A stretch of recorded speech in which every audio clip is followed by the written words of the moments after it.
Out of the gates and ready to go. We've got a great show on Indulgence at OutKick 360. Hot mic with Hutton and Withrow. Chad, that's the first time that's happened. That's amazing. And we are, a couple months in?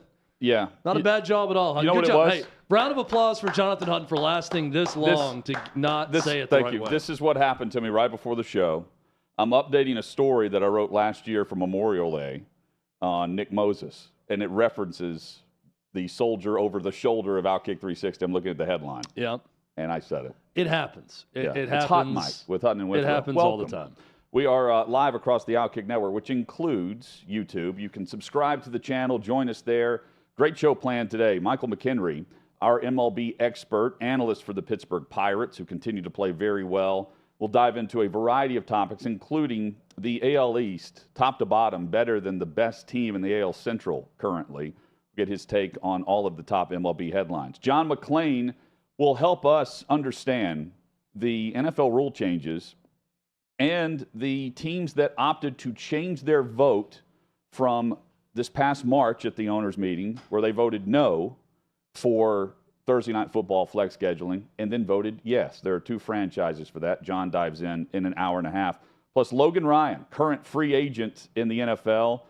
He will hit a number of different hot-button issues with us on Hot Mic in hour number 3. He's in town from Tampa Bay. Maybe potentially finding another franchise soon. Who knows? Chad, good afternoon. Good afternoon, Hutton. I will find another softball game as my Nice. little Red Sox won last night in Good. advance, to survive in advance now. It's all single elimination for us, and we won. It felt like, as a coach watching it, girls played so well, I couldn't help but think, this kind of feels like our last hurrah this season.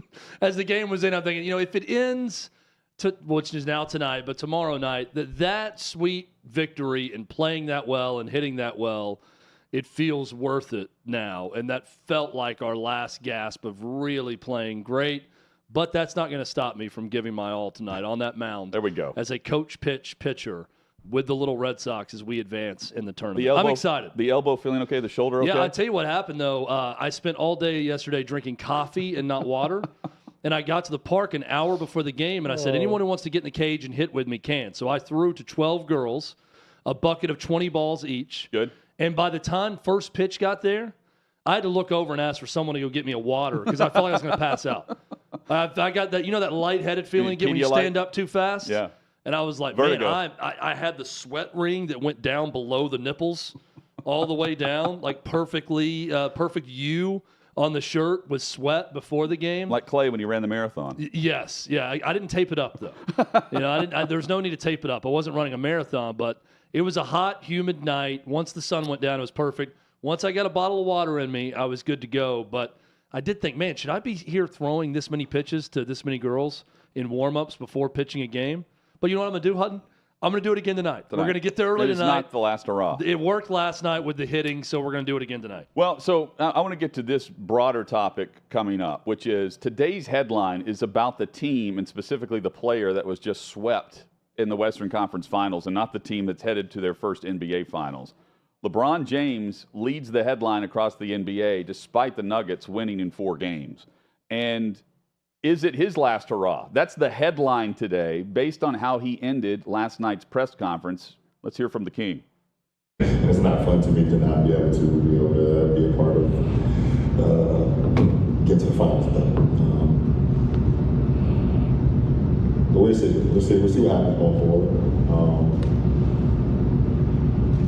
I don't know.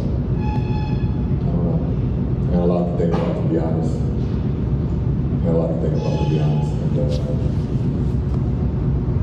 just for me personally, going forward with the game of basketball, I got a lot to think about.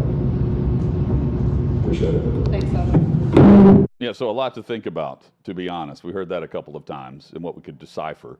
Look, he was asked multiple times during a, 10 to 12-minute presser about next season. And a couple of different questions. He said, hey, I'm not thinking about next season yet. Another question he answered was in regards to the roster and whether or not he felt like the roster was built to make a run deeper than where they ended in 4 games against the Nuggets. And he answered that by saying Rob, the general manager, and the team, they have some player options to take care of and some other things. Also on the table for LeBron for next year, he could be, if he retires, turning down $100 million potentially based on an extension he signed last offseason because he has a player option coming up that has not kicked in yet. But, Chad, we are talking about a billionaire in LeBron James. And I'm not sure what the 47 to 60 million that could be on the table for next year means for him in regards to how he's going to play his cards on the table this offseason, because this would be a Michael Jordan-esque move in the new era of the NBA. We have certainly discussed the options he could have if he waits 1 year, potentially 2, but I think we all believe 1, for Bronny James to enter the NBA. And we also know he would like to dabble in ownership of the Las Vegas expansion franchise. With that being said, I do think he wants to play with his son. I don't think he's done. He put up 40 and 15 last night. He's not done. He did that on a bum ankle, and he did it while right after he was motivated because of the dress rehearsal of a trophy celebration at the Crypto Arena, formerly known as Staples Center in LA, where on the other end of the floor they're going through the dress rehearsal for the Western Conference champions, soon to be Denver Nuggets, while he's going through warm-ups. I don't think he's done playing. But if he steps away, I think it's like Brady stepping away for 40 days and not calling it quits, because I don't think the career is over for the King. And if anything, he was being very coy with his answer because he wants to see the pieces in place wherever he ends up.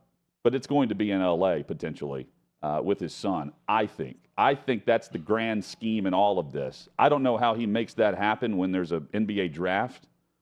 But, Chad, we've seen crazier things. And when you're LeBron James, you get what you want, and there's no taunting the King. Memphis found out the hard way. But the career's not over. He also gave the career assessment for Carmelo Anthony, who retired 19 years into the league. Of course, LeBron's in his 20th, soon to be 21st. I don't get the vibe that he's taking a step back and calling it quits. But, I mean, he's got all the money in the world. So from his standpoint, he gets to call the shots. And if he doesn't get that opportunity, he'll step away and then choose where he wants to resurface. And that ties in with Jordan. Well, the inclination to be dramatic at the end of any season for any athlete, great or not, I think is overwhelming. So, not that he was, crying and no, he was actually making very big relaxed. statements. Yeah, very relaxed. But point being, the reflecting on a season and on a career. But in the moment when you're asked about it, your mind isn't immediately. Your mind is on, well, we just lost and got swept. It's not, well, I got to get back in the gym and start getting ready for next year already. Yeah. It's more of a, well, we'll see. There's a lot of questions to answer. We'll see. I think that's natural human response to something like that. You don't want to immediately jump right back in it. I think you summed it up well, Hutton, on intentions and what's probably going to happen, what's likely to happen in this whole thing. I don't think LeBron James is done.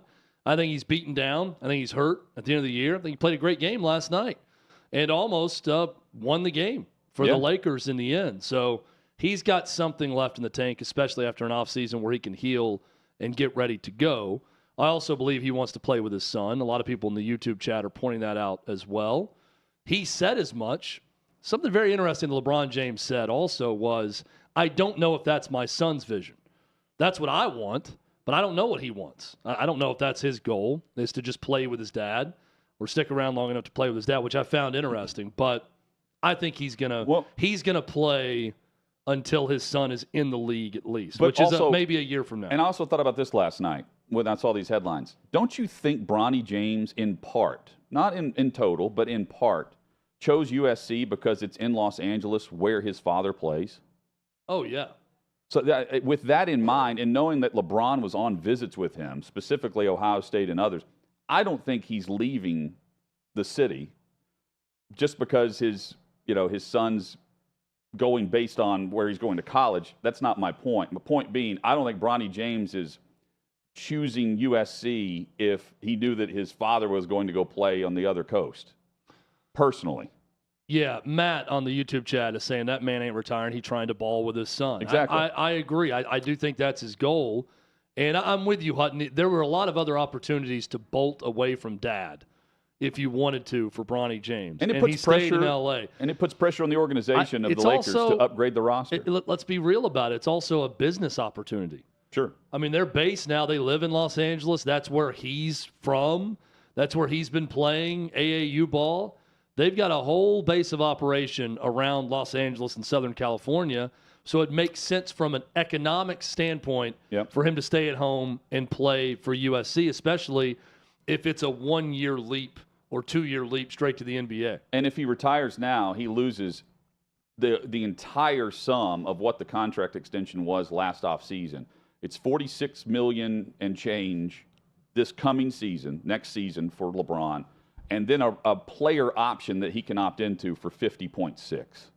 So that's where the $100 million comes in. But he signed that last offseason. I don't think he's stepping away, and I do think Bronny James is a part of this total plan. The plan for the Denver Nuggets is to win the Larry O'Brien Trophy. I loved Jokic's answer last night at the podium where he's being interviewed, and the question is, hey, what does this trophy mean to you, pointing to the Western Conference Championship, because they had just won the title for the first time in the organization's history. And one word, nothing. They are gunning for the title, and Chad, top to bottom, they are the best team. They've been that way throughout the season. Thought of you whenever you mentioned the Heat don't need to win it as an 8 seed. I don't think anyone's coming close to winning it because Denver just advanced. Even LeBron and AD spoke about that prior to post-game media availability. Me and AD were just talking in the locker room for a little bit. I think we came to the consensus that, if not one of the best, probably the best team that we've played since we've been together for our 4 years. They're just well orchestrated, well put together. They have scoring, they have shooting, they have playmaking, they have smarts, they have length, they have depth. And one thing about their team, when you have a guy like Joker, who, as big as he is, but also as cerebral he is, you can't really make many mistakes versus a guy like that.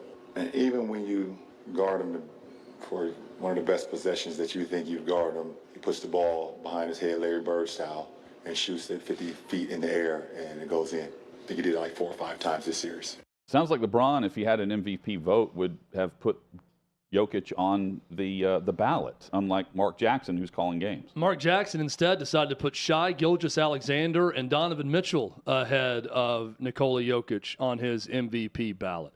I cannot help but watch these games on ESPN with Mark Jackson on the call. A very subdued Mark Jackson. Jeff Van Gundy is his normal cantankerous self in every broadcast. Not the case with Mark Jackson.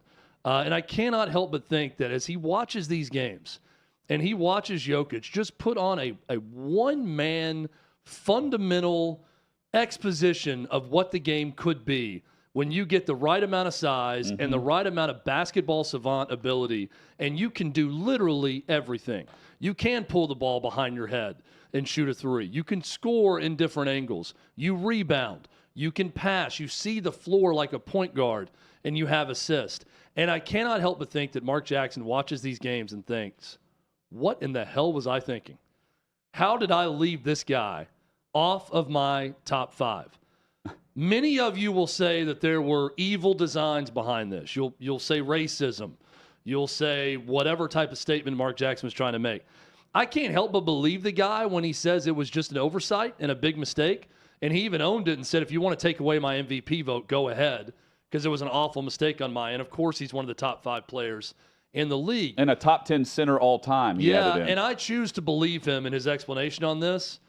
But I also choose to believe that this is incredibly uncomfortable for Mark Jackson to watch these Denver Nuggets, led by Joker, and think anything other than, I am an idiot.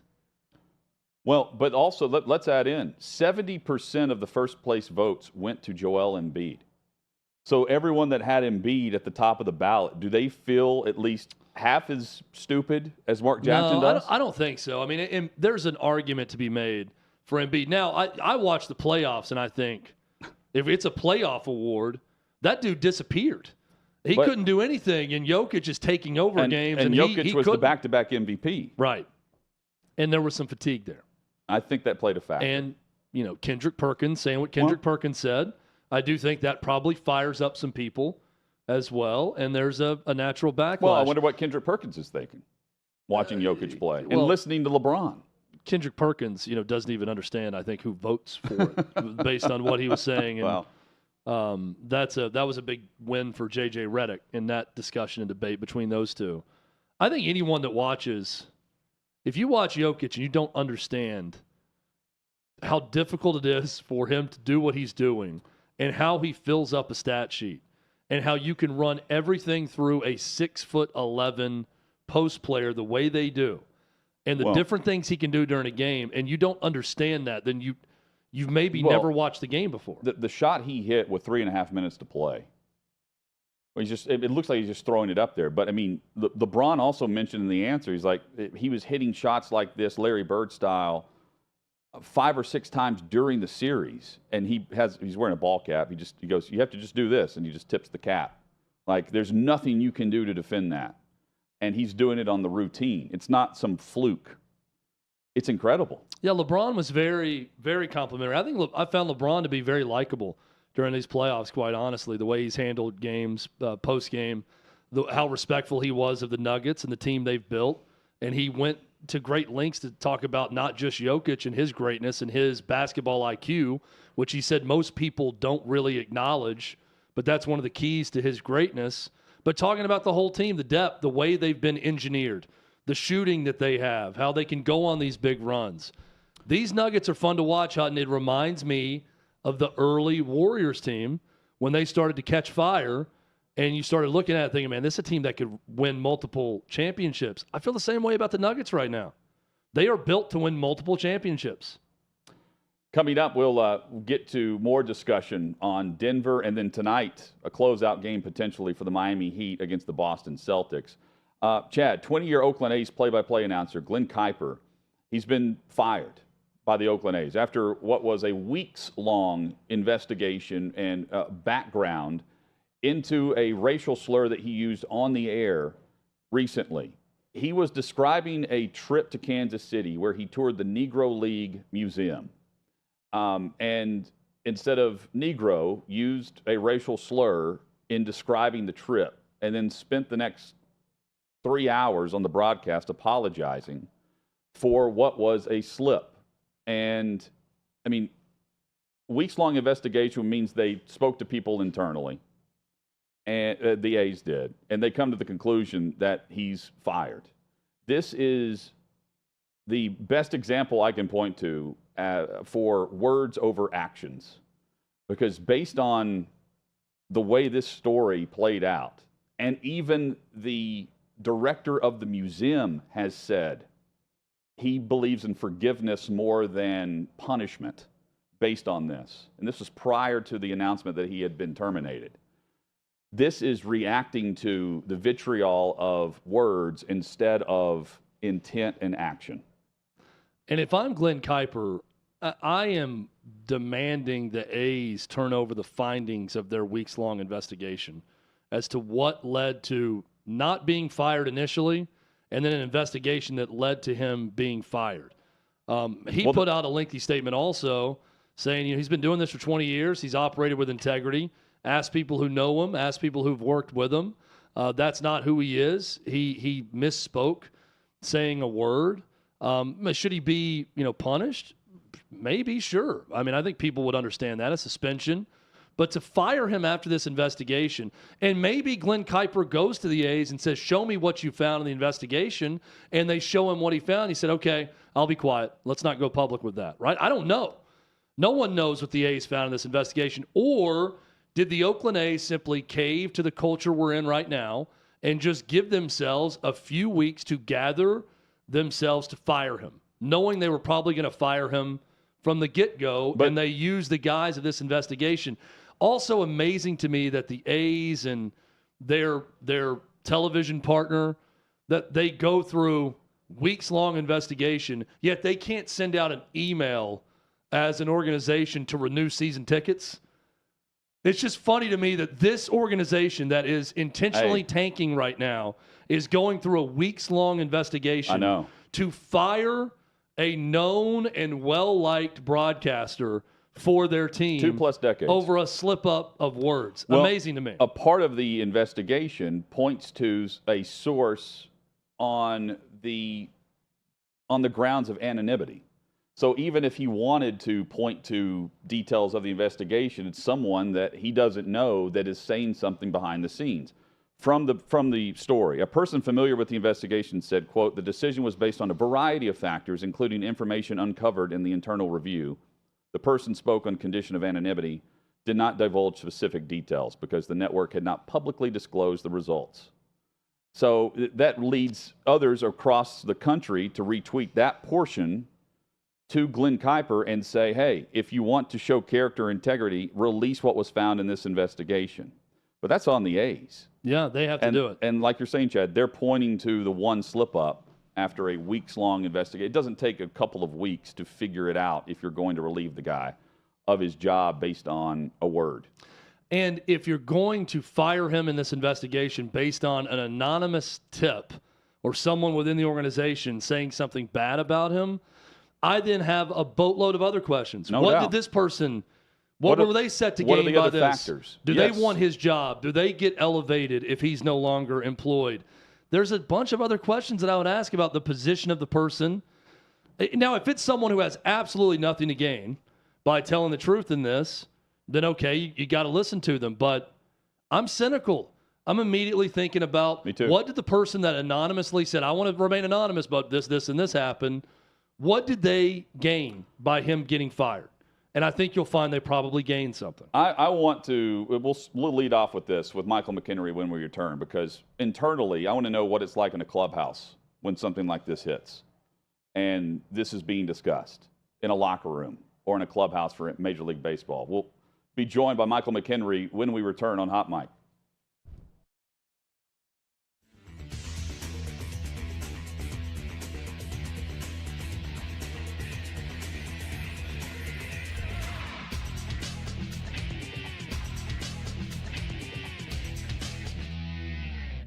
So let's see the video that Ja Morant was dumb enough to have posted. A guy said this: Ja Morant has more money to go anywhere in the world, and he chooses to go to Instagram Live. Now, Ja Morant is a fool.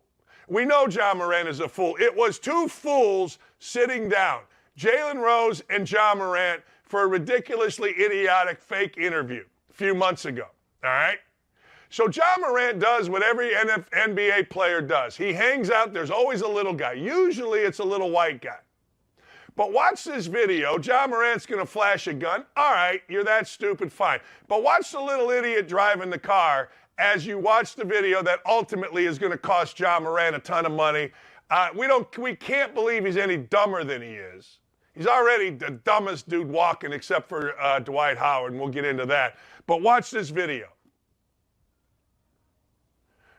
There they are. Look at this idiot right here. He's looking around like, hey, am I cool? Oh, he's dancing like a little, so Ja Morant's trying. Ja Morant looks like a girl. I hate to say it, but he does. Look at it. I mean, he flashes a gun, and then they put the thing down. Now it's been deleted. But, I mean, his little buddies look like, I don't know. They kind of look like the Bengals back in. Look at this little guy. There's always a little punk like that hanging out with a star. There's always a little punk. Shaq had a little white guy. I remember when we were filming Blue Chips. Everybody usually has a little white guy. But I'm telling you, this dude is about as hard as this cup of coffee. There ain't nothing hard. He looks like a girl. Seriously, if I were advising Ja Morant, you know what I would tell him? Cut your hair and get serious about your craft. Just change everything about you. Seriously. Just change everything about you. You're a great player. You're a great talent. You have a great family, although those people have lost their mind as well, his family. But I'd tell you, get serious about your craft. Put your life into your craft. Forget about the other crap. Cut your hair, change your look, change your thing, change everything about you, or grow your hair longer. I don't care. But what I usually used to tell people, and I know I'm the old guy, but it always works, cut your hair, get serious about your craft. I've told guys in business, cut your hair, get serious about your craft. Now, well, that's racist. Hey, what does hair have to do with it? No, it just means that you're changing up what you are doing. It means you are getting serious about what you should be serious about. Because let's be honest, this guy's career could be over. I don't know. You get playing with a gun, next thing you know, you could end up in jail. Career could be over. So get serious about the one thing that works the most. Did you ever see Michael Jordan, Magic Johnson, Isaiah Thomas, Karl Malone, John Stockton, Barkley? Did you ever see him with, like, I don't know, something to distract? You never did. Do you ever see LeBron James with something to distract? No. LeBron James serious about his craft. He's not out there trying to put purple in his hair or put green in his hair or make his hair look like my mother's back in the 1970s where you had the beehive going like Morant. No, you never saw that. Of course you don't. I'm serious, you don't. You know, the girl that comes in the office with purple hair is never the leading seller in the office. It's just, she's just not. The guy that comes in with all of a sudden a face tattoo is not the leading producer in the company. He just never is.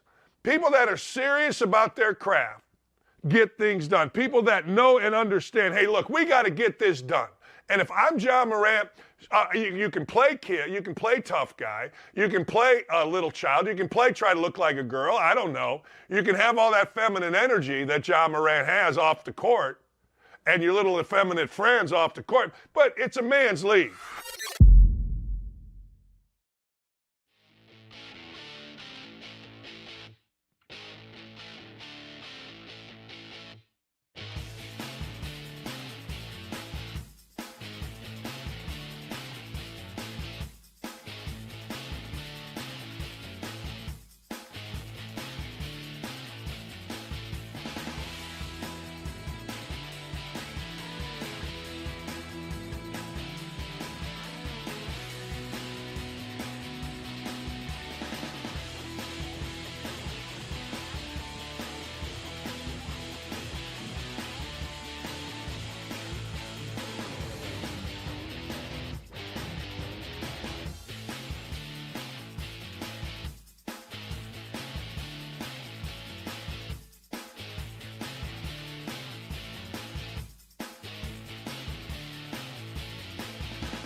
Sixth and Peabody, our location, with Yeehaw Beer and Old Smoky Moonshine. Hut and Withrow with Hot Mike across the OutKick network. You can join us on YouTube as well. Hope you'll subscribe to the OutKick channel.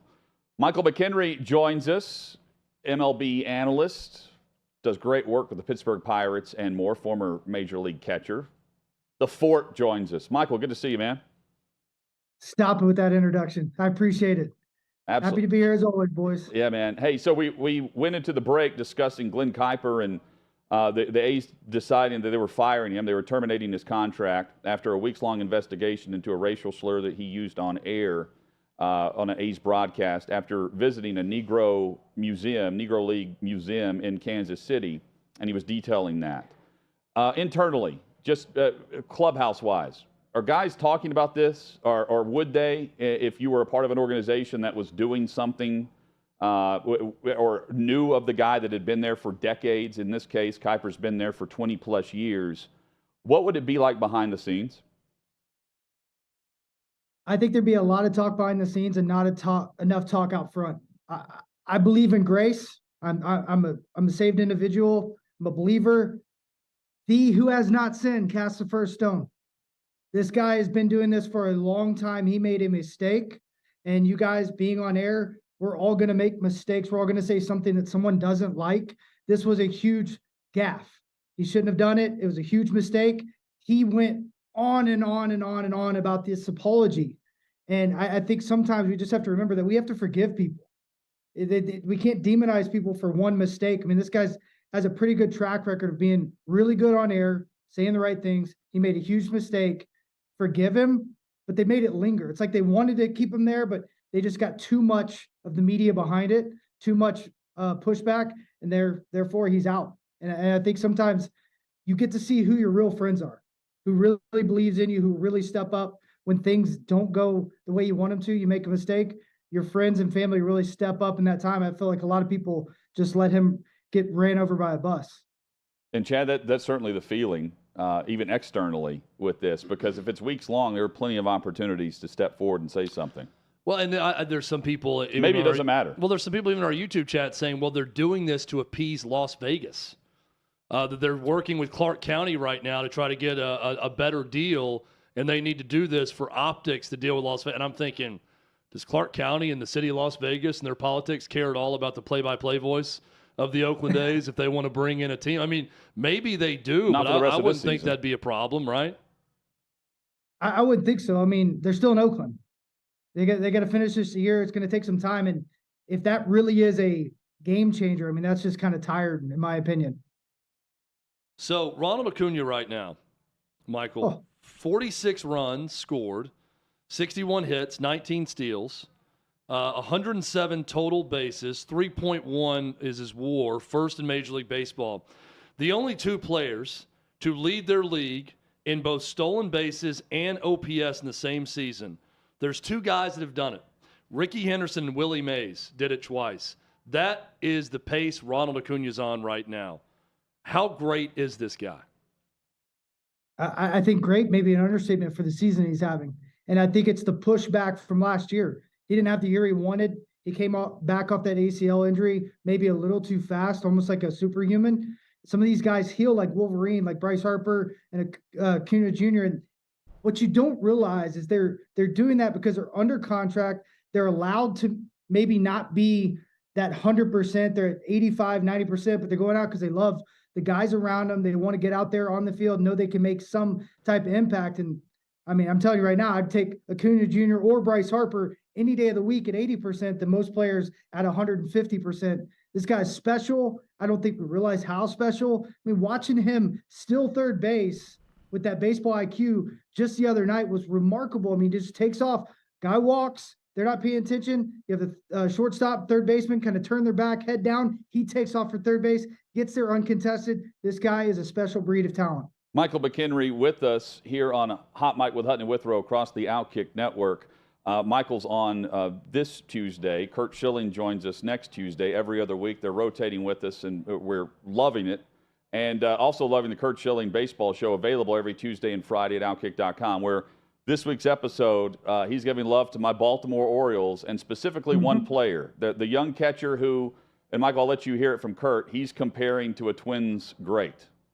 And I've said it, Bill, since day one. The O's went into Toronto and dominated Toronto and improved their road record to 16-8. They have 18 come from behind wins, which is kind of ridiculous in a month and a half. They're at the top third of Major League Baseball in pitching, hitting. They don't lead in any, which is not a problem. Their run differential is plus 41, which is sixth. They start a 3-game series in New York versus the Yankees. They're real. This is a real team. I think Adley Rushman might be the best player in baseball all around. When you can consider and include offense, defense, and off the field stuff, I think if you're starting a franchise, he'd be one of the 2 or 3 guys whose name you would probably start with. And it's real. Like I said, I think he's Joe Mauer with a little more power.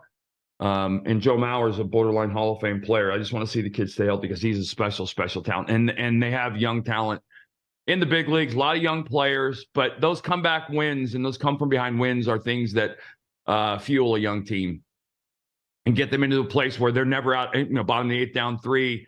The game's not over for them. Whereas they're, other teams are like, okay, this is a situation where, let's go get them tomorrow. They don't have that. And I think a lot of that has to do with what's going on the field, but I think off the field as well. And you know what? On a personal note, I'm happy as hell for the people of Baltimore. This is a fan base that deserves a winner. They've been butchered by a horrific ownership for too long. Hasn't really changed, but their scouting department, the baseball department, has overcome their ownership deficiencies to make this a very, very good team. Curt Schilling baseball show, available now at OutKick.com. All right, Mike, what do you think about the comments there from Schilling on Rushman? I think it's an understatement. I think he's better than that. I think this guy's amazing. So let's go back to May 21st of last year. 16-24 is what the Orioles are. Since that time, every start, 90-60, Rushman has been in his starts. They're 98-71 overall. This guy's been remarkable. The only player better than Adley Rushman since he got called up is Aaron Judge, based on WAR matrix. Now, let's go to historical starts, right? Maybe Carlton Fisk, Mike Piazza, and Thurman Munson, the only 3 rookies with a better rookie season as a catcher in all of baseball. Yes, this guy's Joe Mauer ×2 +4, and maybe add a couple more onto it. This guy's a special breed, and it is off the field. It is on the field. It's the way he's able to carry a staff as a youngster. I mean, he's 25 years old. The only thing Baltimore should be thinking right now is, when are we locking this guy up and how long can we keep him? Because he's a guy that you say he's going to give his heart and soul for this team. He's going to do everything possible. If he does get hurt, which is always the thing that people talk about, it doesn't matter. He still makes your team better. Just his presence in that locker room makes the team better. I didn't talk about his offense, but I will real quick. 271, 7 homers, 25 RBIs, career over 815 OPS. This guy is doing it from both sides. He hits right in the middle of the lineup, switch hitter, and he's only getting better. Everything, and I'm not kidding, everything is improved based on last year to this year. Orioles 3 games back of the Rays, who lead the AL East. What would be understating the AL East right now? The fact that they're better than the best team in the AL Central? Yeah, I mean, I do love that MLB made the decision that everyone has to play everyone. I think it's kind of going to show the talent deficiencies when you go to divisions, but that AL East and that NL East are just so powerful right now. It's kind of remarkable. I've been very fortunate to watch the Blue Jays in person, to watch Baltimore in person. These guys are really, really good. And if they're in another division, they're at the top. Toronto is what? 4th in that division right now. The reality of it is they're first in a lot of divisions right now, because that is an absolute juggernaut division. So let's go into the segment I like to call the Catcher's Corner right now with Michael, where I get in depth on the catching science in Major League Baseball. Will Smith, Dodgers catcher last night, gets hit by the backswing of Marcell Ozuna, and it starts a benches clearing near situation when he has strong words for Ozuna. Will Smith is saying, I know he's not doing it on purpose, but he constantly hits catchers in the head with his backswing. You'd think he would have corrected it at this point. Is Ozuna in the wrong for not correcting this problem, or is this an issue that catchers just have to deal with? The guy's been playing in the major leagues for a decade. He's a $100 million player. How do you change your backswing after a decade? I mean, I get where Will Smith is. I got hit a lot.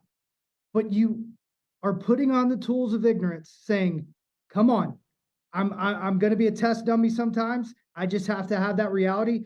Where Will Smith is frustrated is the concussion protocol.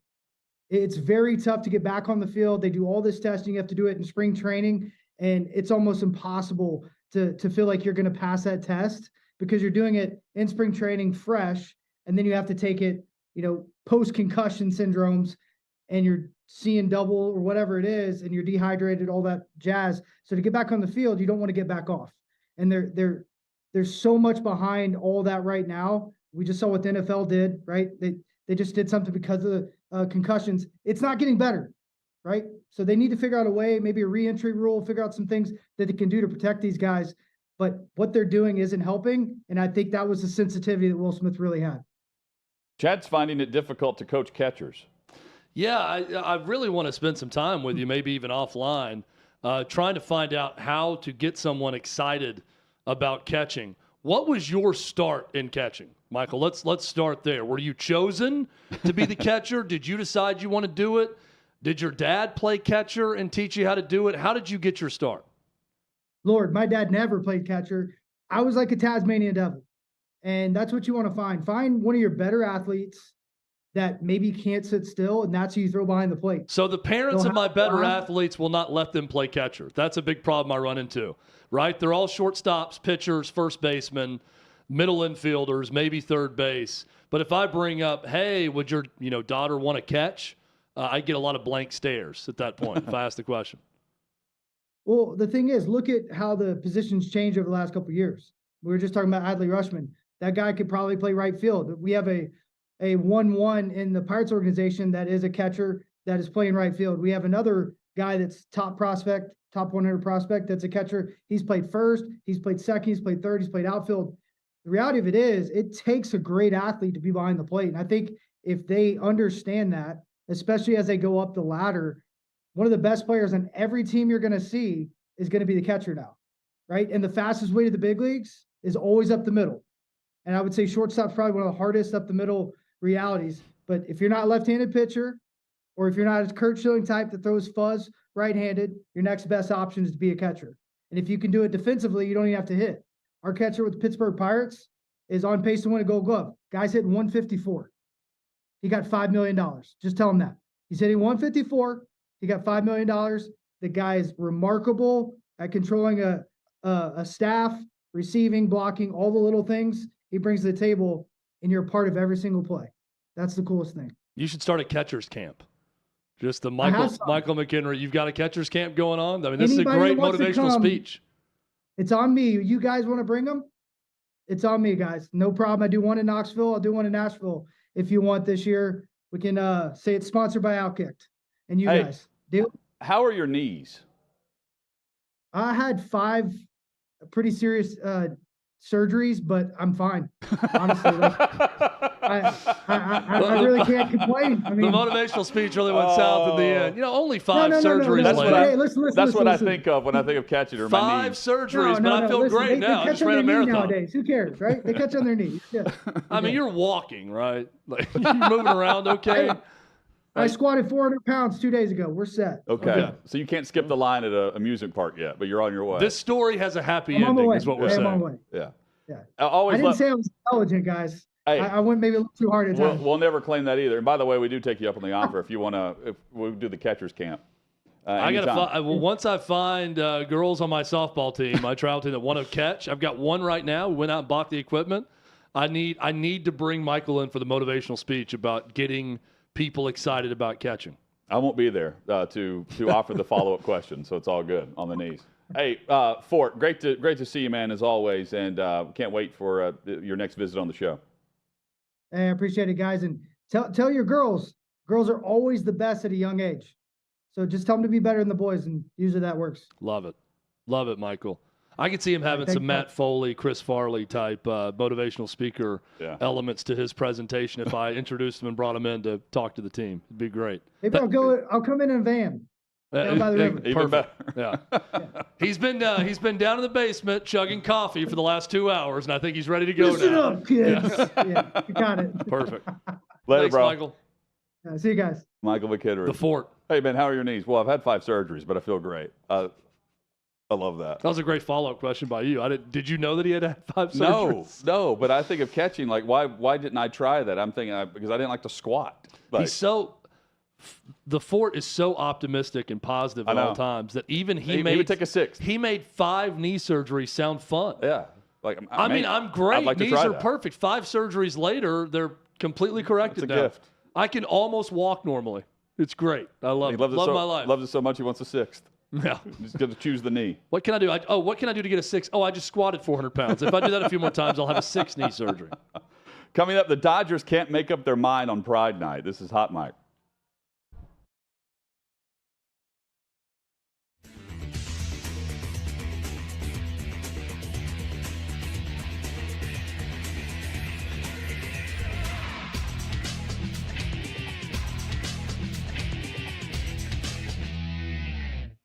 Primary complaint is when you let somebody cross the street while you're driving and they purposely take their time when they see that they are waiting for you crossing the street. That is my primary complaint, and it drives me crazy. My primary complaint is people who talk on speakerphone in public.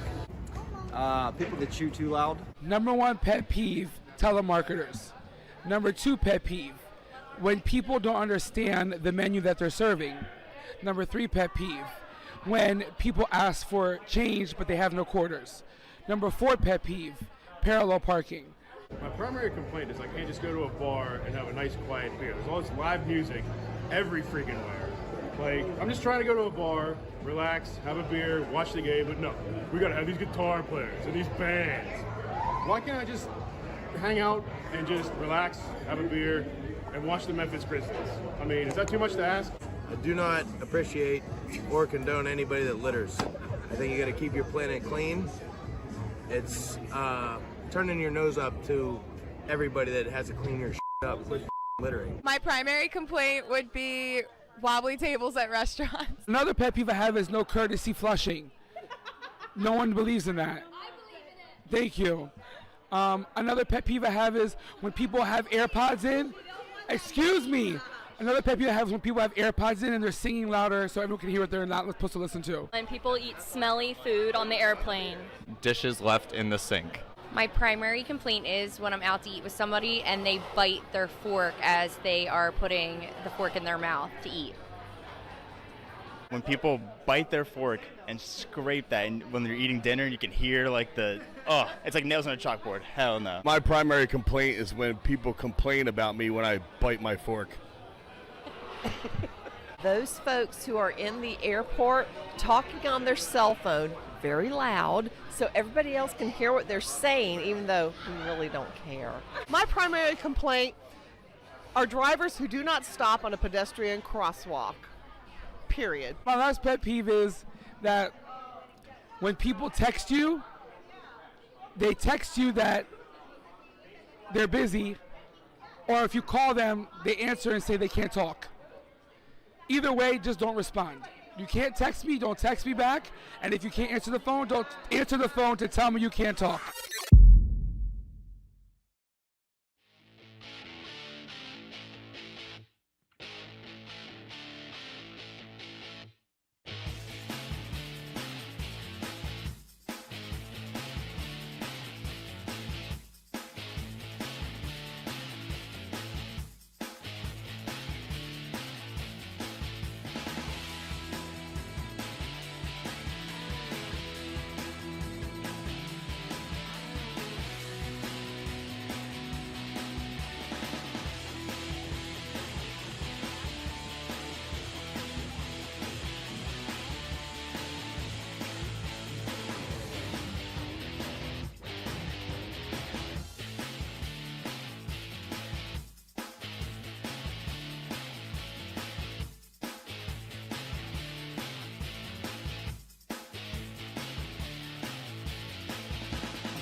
Hot Mike with Hutton and Withrow rolls on. Chad, if you were the owner of a professional team. I like the scenario. I already know the answer to this. I love this scenario. Or let's just say you're the commissioner of a league, a major league. Mm-hmm. Your stance on fill-in-the-blank nights at the ballpark or at the stadium or honoring one group over another would be what? My stance, Hutton, would be very simple. I'd like this camera right now as I deliver this as the owner of this fictional pro sports team. Here is my stance. We don't have any. We have no stances here on this team. Our stance is to provide you with our best efforts, a winning product, the best team that we can possibly field. We will treat you like family. Anyone who wants to pay for a ticket and come to my ballpark, my arena, my football stadium, to my pitch, whatever it is that I own, you are all welcome. Money spends at every concession. Money spends on suites and season tickets and everything else. And I promise you this. I vow this to you. We stand for one thing, this ball club. That's it. That's what we are about. We are here to provide entertainment for you. We are here to provide community for you. We stand for nothing. And this, Hutton, is another example of an organization not using my brilliant stance, if I'm a pro owner, and how it backfires quickly. So the Dodgers are re-inviting the re-invitation. Sisters of Perpetual Indulgence back to the LA Dodgers Pride Night, which is coming up on June 16th. Which is a pretty good name for a rock band. Like if you were an all-girl rock band, it's a pretty good name for a rock band. Rock bands have mocked religion, much like Sisters of Perpetual Sinead Indulgence. O'Connor once tore up a picture of the Pope on Saturday Night Live, in fact. Point being, after backlash from the LGBTQ plus community, and including some columnists in the Los Angeles area, despite a letter from Senator Marco Rubio to Commissioner Rob Manfred, which is why the Dodgers initially removed the Sisters of Perpetual Indulgence from the list of invitees to Pride Night. They've now been re-invited by the Dodgers after backlash, and they've issued an apology for removing the invite to begin with, 7 days ago. And this has stirred the pot yet again. What's the next response going to be? I immediately thought of what the simple rule should be. A stadium is exactly the opposite of what these nights, it doesn't mean it's Pride Night, just any night represents, at least to me, because I use this as an escape. Sports are the playground of life. And when you go to a stadium, you don't care who's sitting next to you. Period. You go there because it's about the sports, not about the politics. And over the last several years, it's been very interwoven to where even the teams can't get to the basics of why I would show up and spend money to go to the game in the first place, to watch the team. And instead of watching the team, it's about who's invited and who's not. And that's the issue right now in professional sports. And it's also it's that simple. It's serve and volley, right? We got this. It's a bad idea by the Dodgers to invite this group and honor this group because it's very, very anti-Christian, right? And you want Christians coming to your park just like you want other people coming to your park, everybody coming to your park. So we're going to serve this up to you, and then Marco Rubio is going to return and volley back, and we're going to start this tennis match, and then they're going to respond to Marco Rubio saying what he had to say to Rob Manfred. They're going to disinvite the group, and now pride groups all over L.A. and Southern California, they're going to get outraged and angry. Well, now we got to appease them. So now, okay, you're invited again, and now what's the right going to come back and say? What's going to happen? They're going to turn down the invite. It's like an invite to the White House now. But it never ends. That's why my whole point is just don't start it. I just say use common sense. When's the last time you went to your favorite team's stadium and you said, man, everything was great except for this Democrat that was sitting next to me? Absolutely. Or it does. You don't care. No, you don't. Because you're everything was great except for the Jets fan that was sitting next to me. Until or you the make Steelers it, fan that was sitting until a next to me. team makes it a thing, and that's what this is. This is That self-mutilation by the teams when they do this. Yeah, and that's why I say sports are an escape. And I'm not looking to lean one way or the other based on whatever the team is telling me is going on that night. You're not going to hear about that on the broadcast. Yeah, if you're gonna honor anything, honor something everyone can agree on. The troops. Right. Now someone's going to come back and say, "What about honor the troops?" Well, that's something that should be agreed upon. Oh, you know what? Or people who sacrifice for us. Does anyone say, "Man, NFL's cool, but they're anti-cancer"? I can't stand for that. They give a month to cancer awareness. No. Right. Use common sense and invite everyone. People can agree on that one. Headlines when we return, including the Saints and Commanders flipping votes.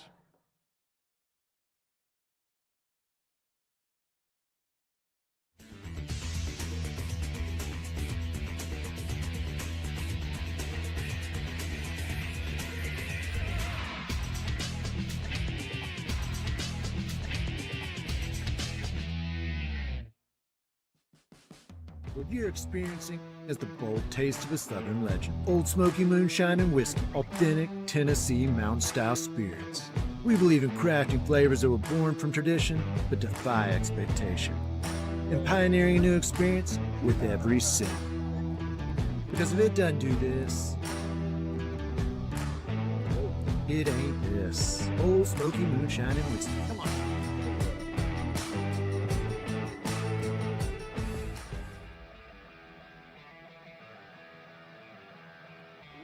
Welcome into OutKick the show. I am Clay Travis, your fearless leader. I am going to continue to argue that sports is one of the great unifying forces in all of American life. ESPN is a sinking ship. Democrats are now the party of the white, woke college graduate.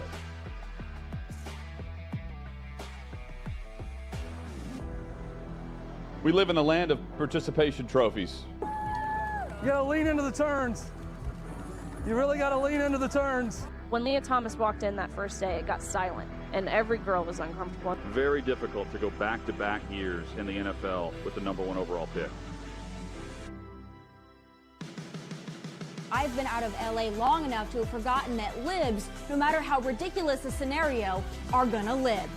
Another week of inflation, another week with Biden with COVID, and another set of losers to crown. People don't watch the WNBA on TV, in person, on a plane, on a train, on a bus, or on purpose.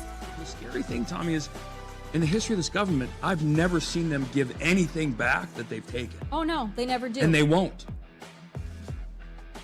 We've seen coaches throw water bottles. We've seen coaches act like idiots. We've seen coaches slap other coaches. But I think if you're involved in carjacking, you're inherently a rotten human being. The level of stupid that sometimes gets on our YouTube chat just gives me a headache. You're born a male, play with males. You're born a female, play with females. Don't at me about it, people.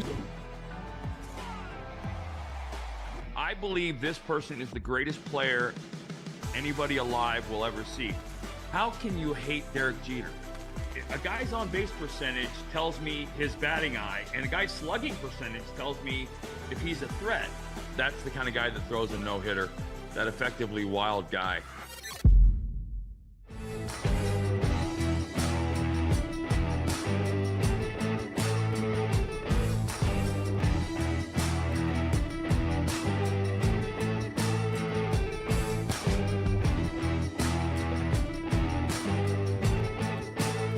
Old Smoky Moonshine and Whiskey, a bold taste of a Southern legend.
Just like that, The second hour of Hot Mic with Hutton and Withrow underway. 6th and Peabody, our location, with E-Hop here and Old Smoky Moonshine. Hope you will join us in the chat.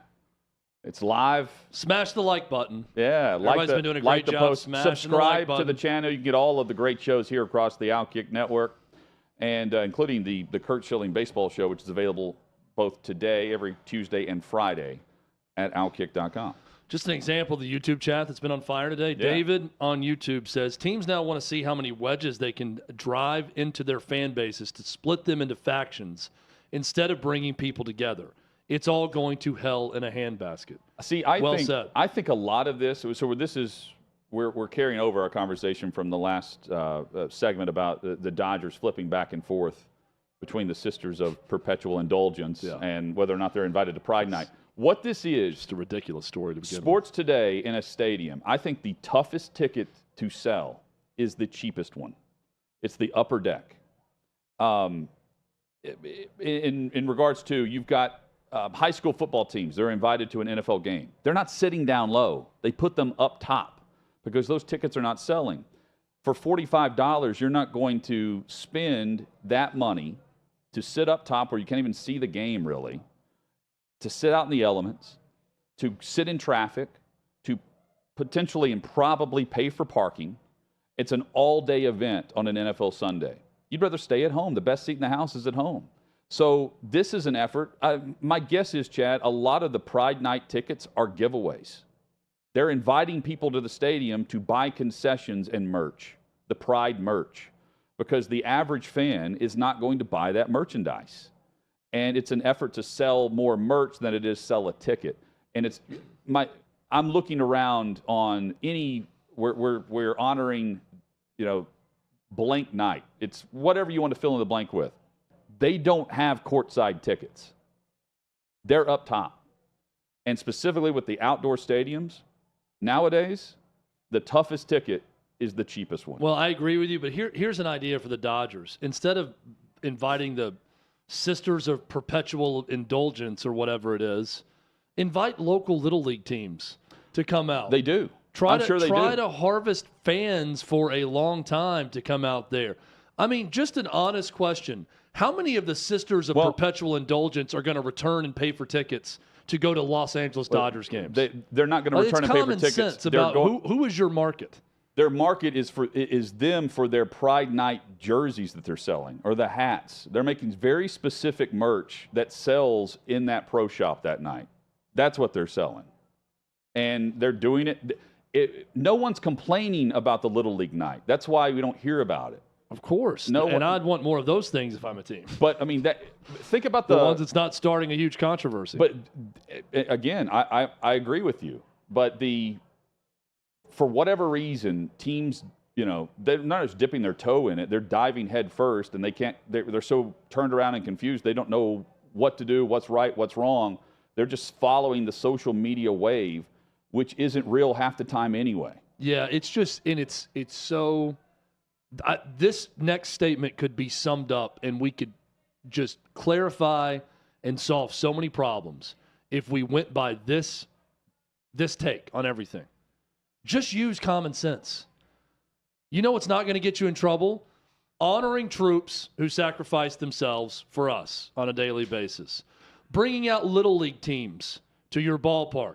Never heard the family or parents of a Little League kid who got invited to a minor league baseball game or a major league baseball game or an NFL game or anything that left saying, man, I really hate that team now for inviting me out. Never heard a fan of a team saying, man, I wish they didn't invite that junior high football team out to the game on Sunday or the baseball game this past weekend. Never have I heard any of that. Use common sense. Who's your ticket base? Who are your fans? How can I piss off the least amount of people and do something that serves me and my team? These are all common sense examples of what to do. Inviting the Sisters of Perpetual Indulgence for Pride Night, not one of those things. Not going to help. Marco Rubio returns that serve right back to Rob Manfred, and you disinvite them. And then everyone else gets pissed off, and then you invite them again. Stay out of it by not inviting them in the first place. Boom. I just solved your problem for you. Thank you. Yeah. I'll now charge you $500,000 for a consulting fee, which you're probably paying someone right now to get you out of this stupid web that you've woven with this group. Well, but here's my next question.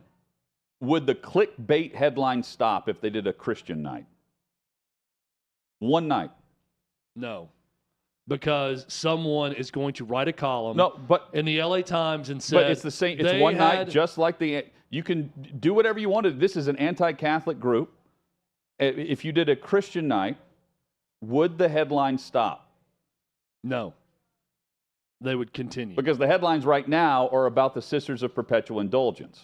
That's my point. I believe they would continue for this and I don't reason. care. I don't care about them. Or really, like, anyone, again, if I'm going to a game, I don't care who I'm sitting next to. And the media in particular wants me to care, and I don't give a damn who I'm sitting next to if I'm paying my money to go to a game and watch my team play. And the reaction comes from what the media reports on and the clickbait BS but it's not, that this it is comes not, from, but and this the is Dodgers not, are playing back and forth with this it. is the Dodgers' fault, though, for doing this to begin with. And the politicians are getting involved with it, too. Yeah, it's not, and to me, this is not the media's fault. Now, if they did a Christian night, here's my prediction of what would happen. Those same LA Times writers who were upset about them being disinvited in the first place are going to then come back and say, these, what was the I'm term not saying used? disinvited. These right-wing meanies are now going out of their way to appease the Christian right, and they've disinvited this other group, and now this is a problem. Here's the way I look at it, though, if I'm a team. And I half joke about I stand for nothing, but I am about the team. If I'm the Dodgers, every night is Pride Night, just like every night is Christian night, just like every night is Jewish night, just like every night is Latin American night. If you want to come and watch this team play and buy a ticket, I'm all for people of all creed, color, belief, politics, everything to come to the ballpark and watch the team. Right. Stop dividing it up and trying to honor different groups on different nights. I honor Dodgers fans or Padres fans or anyone that wants to come to the ballpark. Giants fans, if you want to come to a game. I honor baseball fans that come to the park. It's that simple. But this has turned into a political game of Republican and Democrat BS instead of it being about the game. That's what it is.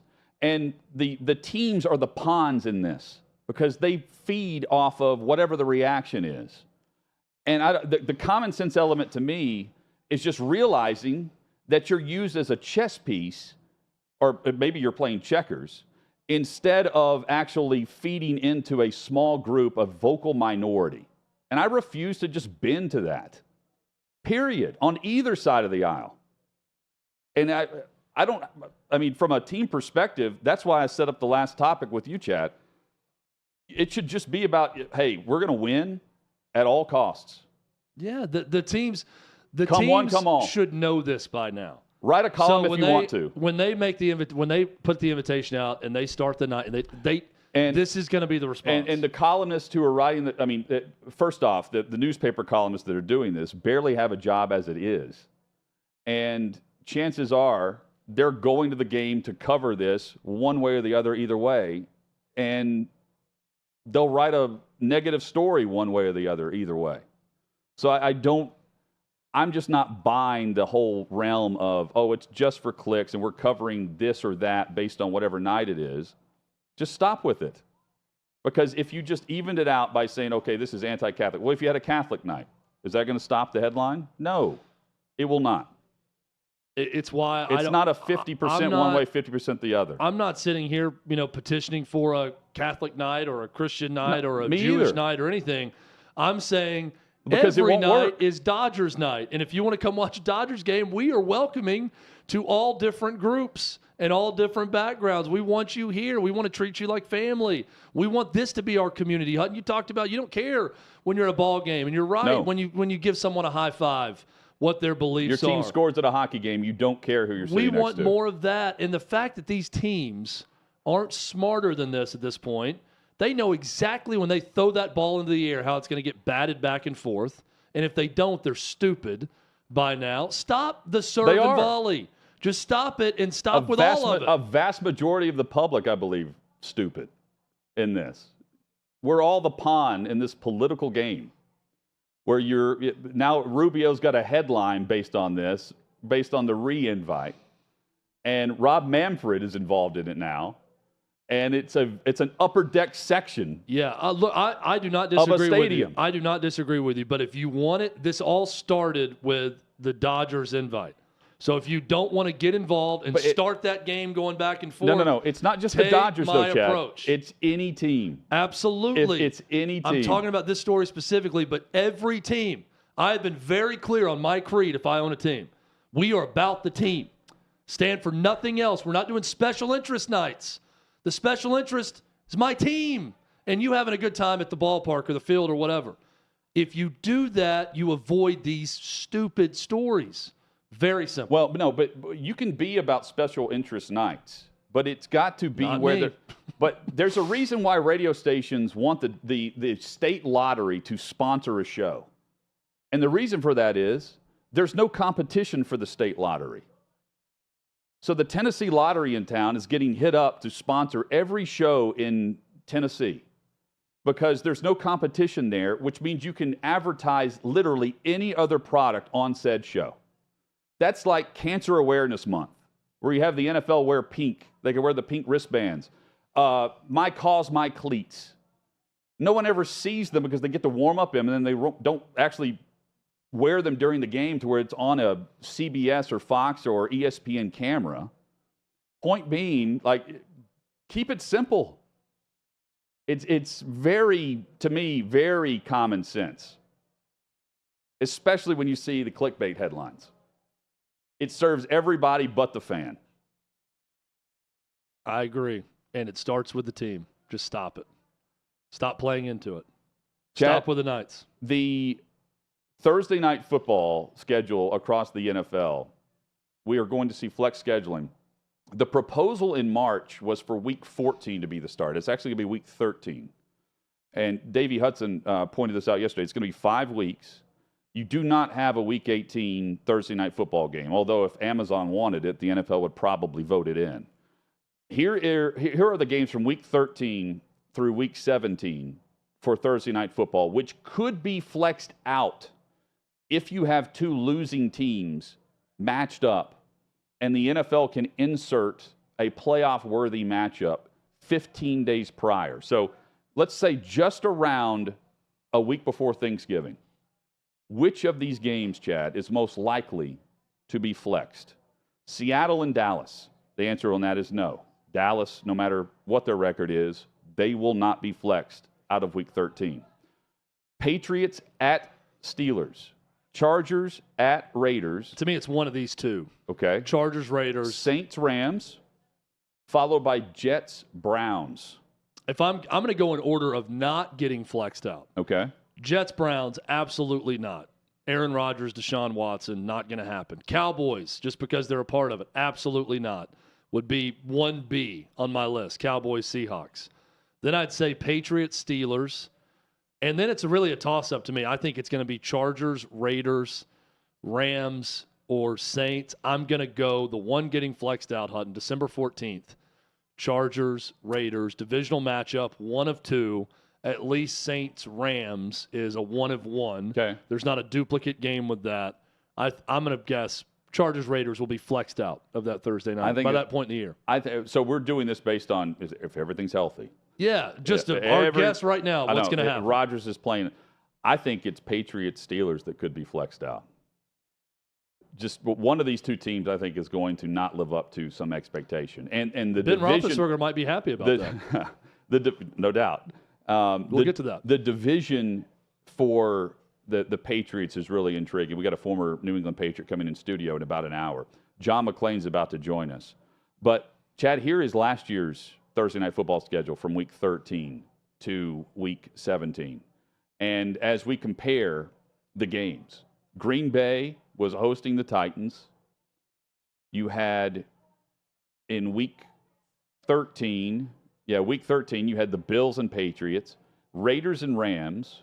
It's funny that they're both included in this one too. You've got the 49ers, Seahawks, Jacksonville. Seahawks also included. Jags and Jets are getting flexed, right, in week 16. Yeah. Dallas and Tennessee, no. Again, Dallas brings eyeballs for Prime Video. Amazon does not want them flexed out, period. They want them flexed in for a second time. And in fact, the better game here is to go back to the other schedule and look at the noon kickoffs on the following Sunday from that Thursday night and see what Amazon would rather have. But it's going to take losing teams. That's the key. That's part of the rule. It's a fun game to play, but we're going to know a lot more about a month into the season on what we think is going to get flexed out later in the season. And I bet they flex multiple games. Oh, I do too.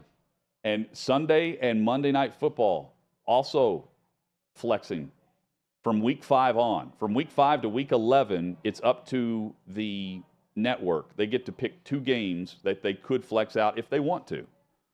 From week 11 through the end of the season, it's at the NFL's discretion. So there could be a day where we get a 15-day notice on Thursday Night Football, followed by another flex announcement based on whatever the noon slate is. John McClain's about to join us. We hit the NFL headlines. We'll start with, well, just the contradicting announcements from the league about player safety when it comes to fair catching a kickoff versus flexing a team not once but twice for Thursday Night Football on a short notice. That's next on Hot Mic.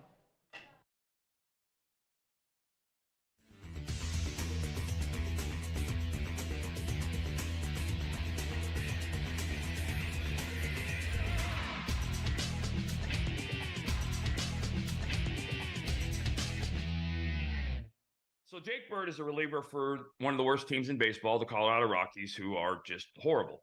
And apparently this middle reliever who was called up for the call up to the big leagues for the first time this year. So he's toiled and worked his butt off. Decided he was going to pull a little old school, going to date myself, Al Hrabosky, and challenge and act like an idiot on the mound because he got an out. He did that against the Phillies. And in doing so, Bryce Harper took exception and went basically to the Rockies bench and said, let's fight. And I love it. I think it's awesome. I love, I don't know. I just love stuff because in baseball, there's a lot of fake tough guys. There's a lot of fake tough guys who talk the game, and then there's the tough guys are actually the guys that don't talk tough for the most part, like Pedro Martinez or Nolan Ryan. Nolan Ryan never said anything. He just threw 107 and put it in your ribcage if he didn't like you. Pedro would knock you on your ass at the drop of a dime. But I love that. I love guys like that. I love guys that are real and authentic. And Bryce is clearly a leader. And I since the day I met him I think I met him when he was like 12. It seems like his first year in the big leagues. He's always been a guy who's been vocal, but he plays the game and he's good. And the other stuff is the chromey stuff that's the modern day game and what they love and all the things that go with that. But the guy plays as hard as he can. And I think he gives it everything. And I loved it. I thought it was a great thing. I thought it was a good thing for the Phillies who need a little kick in the ass. And then there was he got ejected. Bird got ejected. Rockies won the game 4-0 to avoid a sweep. But none of that stuff matters. That's kind of the thing that you, I don't know about rally around, but it just cements a guy's position in the clubhouse. Zach Greinke became just the 5th player in Major League history. And please understand the significance of that. There have been, 100 and probably 40 years of organized professional baseball. When somebody does something that only 4 players have ever done, unique is not really the right word. I don't even know what it is. It's excruciatingly rare. But Greinke struck out his 1,000th different career player. So he struck out, only 5 guys have done this. In the list pretty much makes you understand. Randy Johnson, Roger Clemens, Greg Maddux, and Nolan Ryan are the only other players ever to strike out 1,000 different hitters. Not 1,000 hitters, 1,000 different hitters. And the only guy on that list that he's similar to is Maddux. Right. Well, and if you know anything about Zach, he's been Maddux-like since he got to the big leagues. Right. And he talked about, I think, his approach. Fascinating story too, by the way. And as a father of someone who raised a kid with Asperger's, meeting a professional athlete with Asperger's it's exactly what you expect. The guy is laser focused beyond belief. And as a parent of an Aspie, I met him. Well, I don't know if met him's the right word, but I ran into him at an event in Arizona, and he was exactly what you'd expect. But a phenomenal career. I think probably a Hall of Fame career too.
Glad you're with us for Hot Mike with Hutton and Withrow. 6th and Peabody, our location, with Yeehaw Beer and Old Smoky Moonshine. Coming up in an hour, NFL cornerback and safety, Logan Ryan. We'll make it simple. Defensive back. Logan Ryan will be in studio with us here in Nashville. DB extraordinaire. That's right. That's right. We've got the extraordinaire, John McClain, joins us from 610 in Houston, NFL columnist and more. John, great to see you.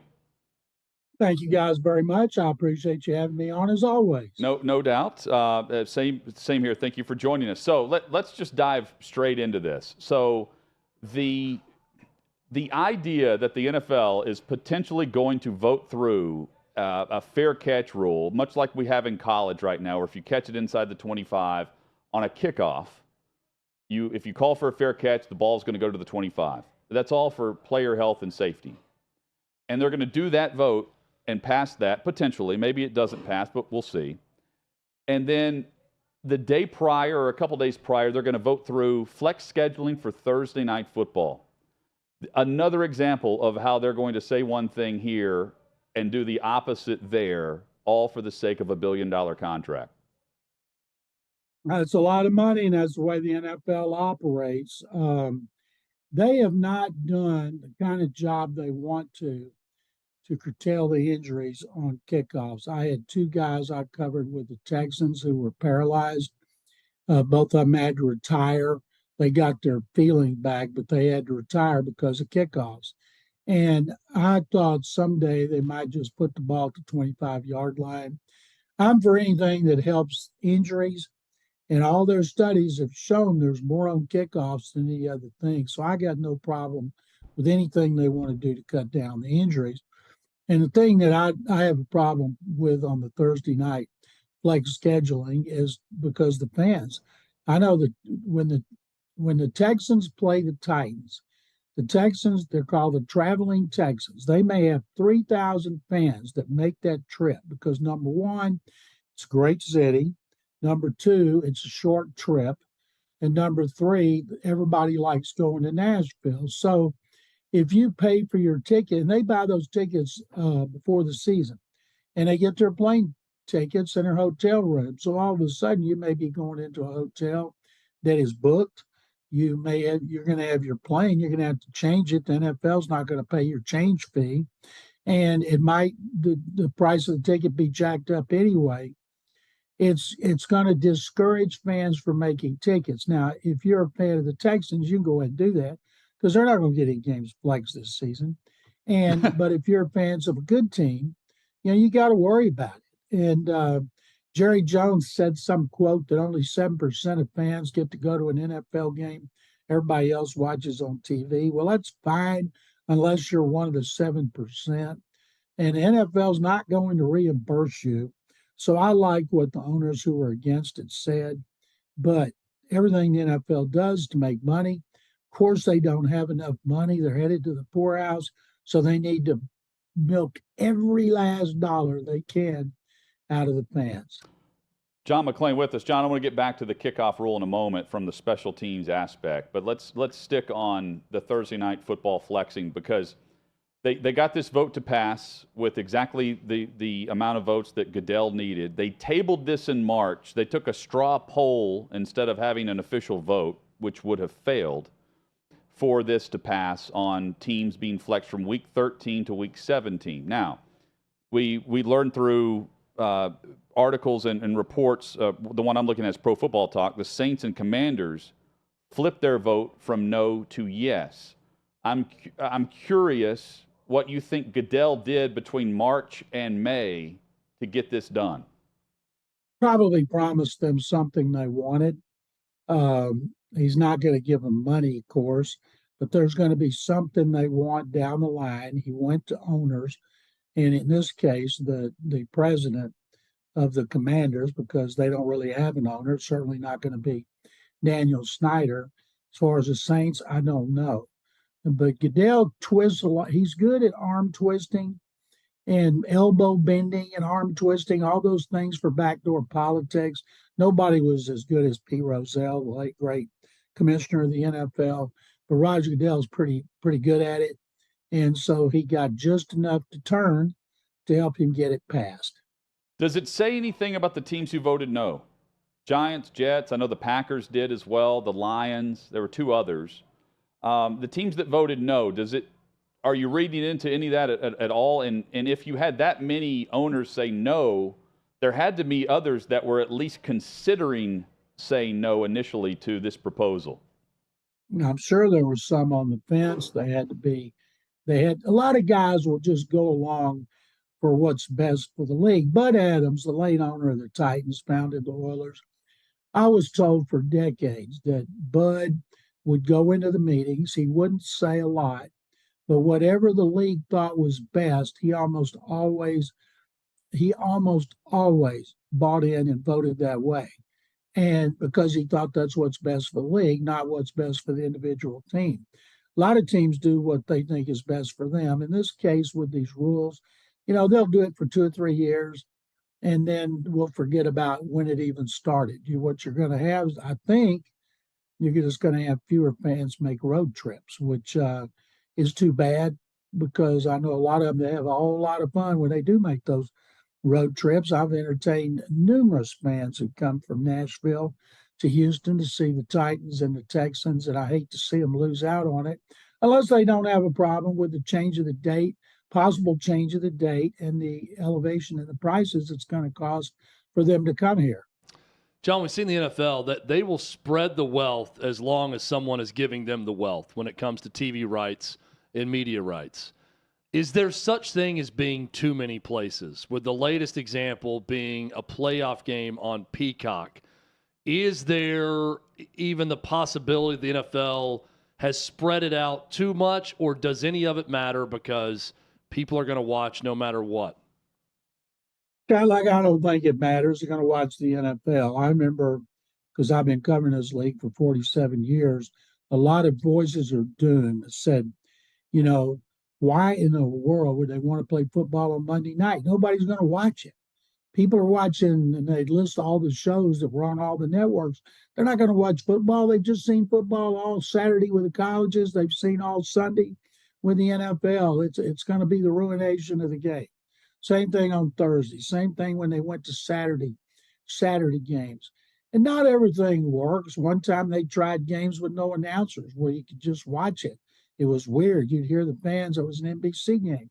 And I watched it. And I'm like, boy, I don't like this with no announcers. So they've tried some things that didn't work. They've tried some cities, some franchises that didn't work. But by and large, as you guys know, it's a multi-billion-dollar corporation. and it usually everything it touches turns to gold, and the owners just keep getting wealthier and wealthier. John, I'm not admitting to anything here. I just know that there are sites where a fan of the UFC or boxing could go to watch a pay-per-view without paying for it.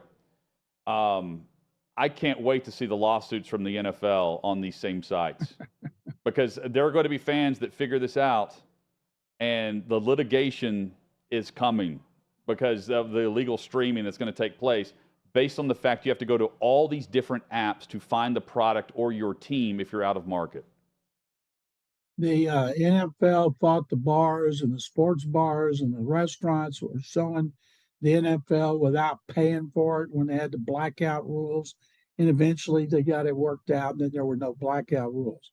So they'll find the guilty parties and they'll come to some agreement, and that agreement is going to put more money into the NFL's pockets. John, quickly, just back to the special teams rule, where potentially we could see a team fair catch, a player can fair catch inside the 25, the ball goes to the 25 on a kickoff. Special teams coordinators are not happy with this. Some owners are going to reflect their coaches within the room. But I understand the health and safety aspect of it. I don't say that in light to begin the conversation on Thursday Night Football and flex scheduling, because they did change the way that defenses have to play based on rules in place, and players adapted. And that has helped in some regard to concussions and other things. They've protected the quarterbacks. They've changed their protocols on concussion protocol. With all that being said, the only way to really curtail injuries, and specifically head injuries on kickoff returns, is by implementing this college rule. They've clearly looked at what college has done and said, oh, it has helped on the injury front, even though we don't see nearly as many concussions collegiately as we do in the NFL. With I mean, what, a fifth, a sixth as many players? The NFL used to have kickoffs with 100-yard returns.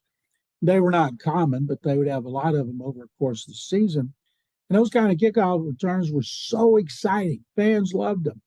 Fans also loved vicious hits. Yes. Hard hits. And remember when ESPN used to do that segment? I loved Jacked it. Up. I loved it. And when somebody would get hit, everybody would scream and yell because it's a violent game and we loved it. But it's hard to argue, no matter what special teams coaches think, head coaches, owners, it's hard to argue with the statistics that supposedly are protecting their health, no matter what they think it does to the game.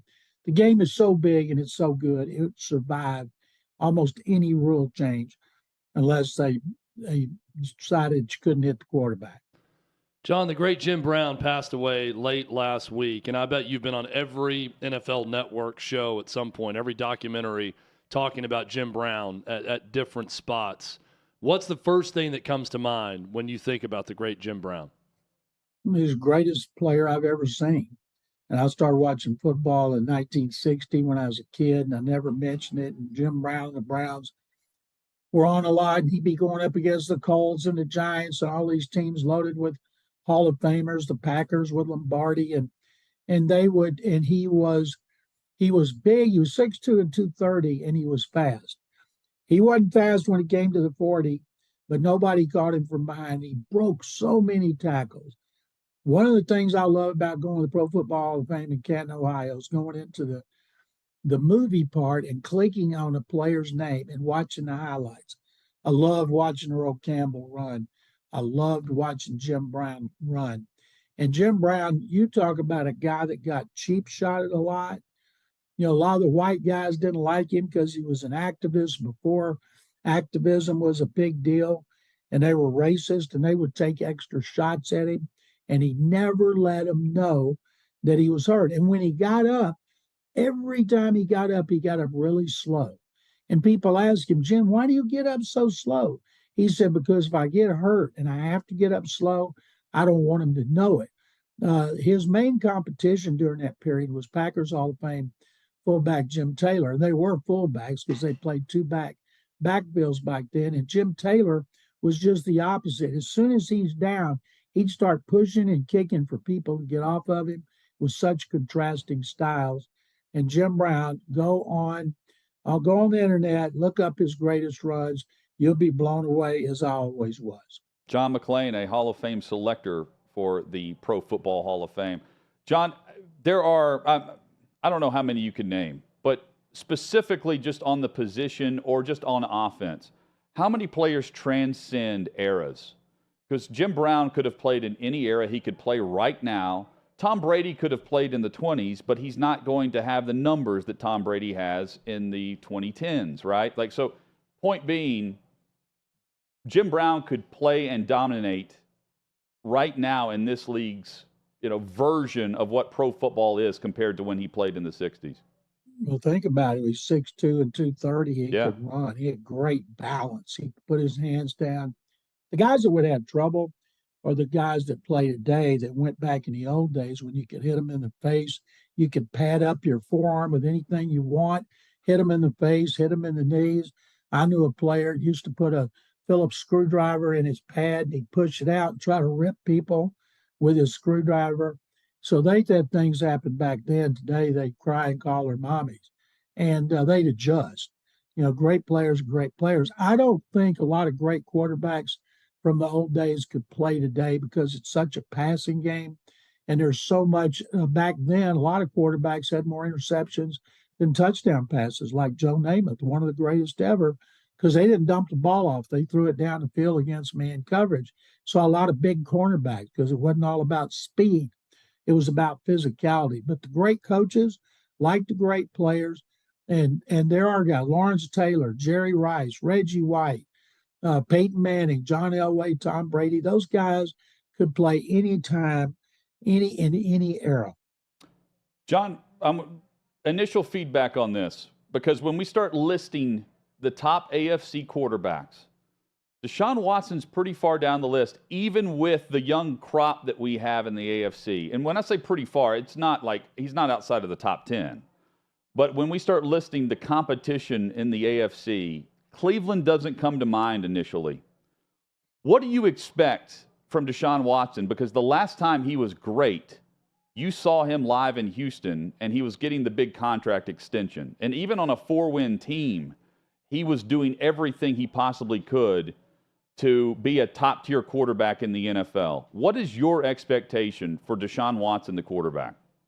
I think he's going to be a great quarterback, but not as great a passer as he was here. When he played half of his home games indoors, when he played Nashville, they didn't have bad weather unless it was windy. Jacksonville, same way. Indy's indoors.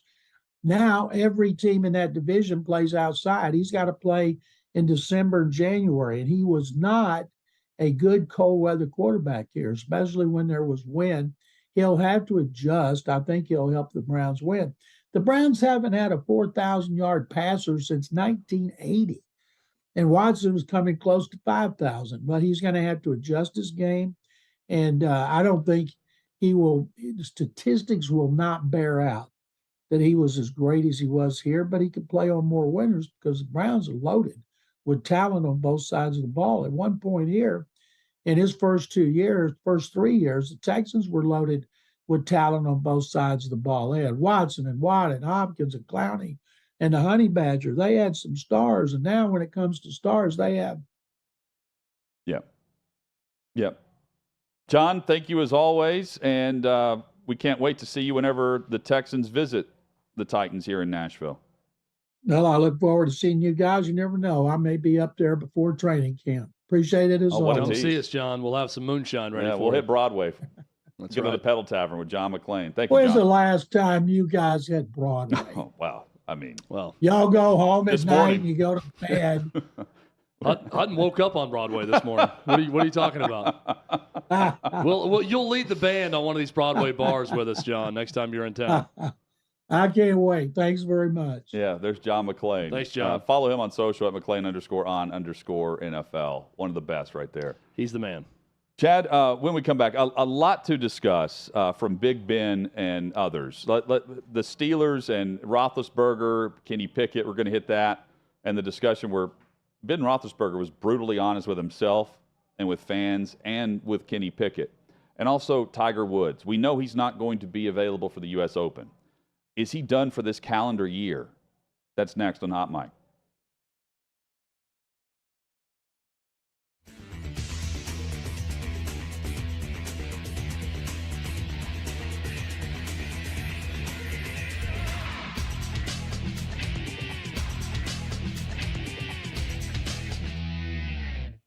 primary complaint is when you let somebody cross the street while you're driving and they purposely take their time when they see that they are waiting for you crossing the street. That is my primary complaint, and it drives me crazy. My primary complaint is people who talk on speakerphone in public. People that chew too loud. Number 1 pet peeve, telemarketers.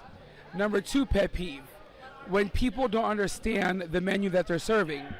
Number 3 pet peeve, when people ask for change but they have no quarters.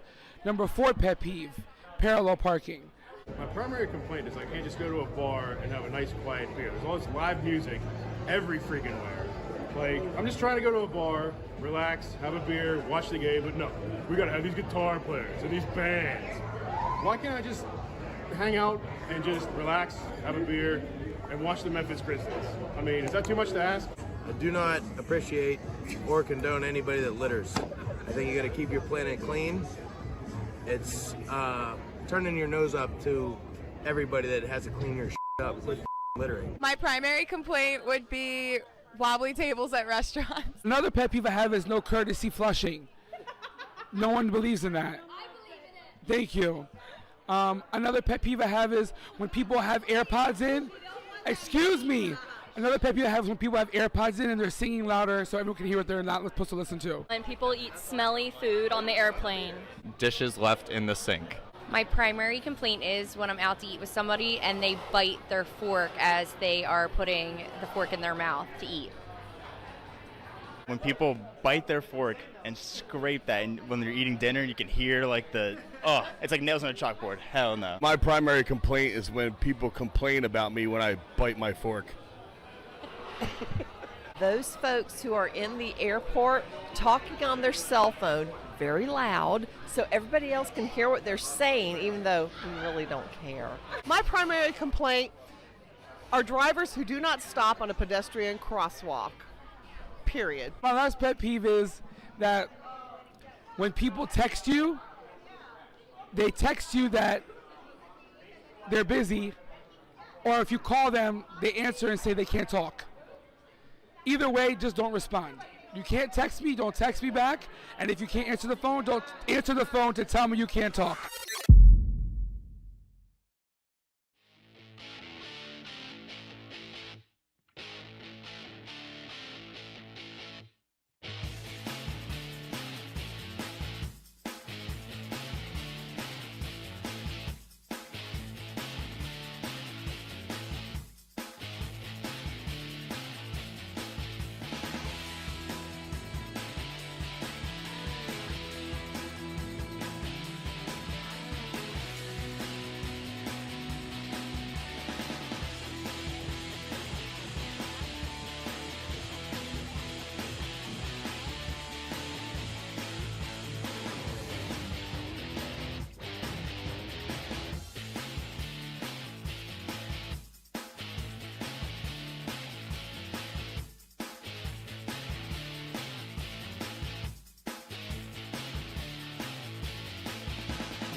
NFL defensive back Logan Ryan will join us in studio coming up in about 20 minutes. Super Bowl friend champion, of the show, Super Bowl champ, friend of Tom Brady. Going to ask him about. Hutton, we've long said any friend of Brady's is a friend of ours. Yeah. Julian Edelman.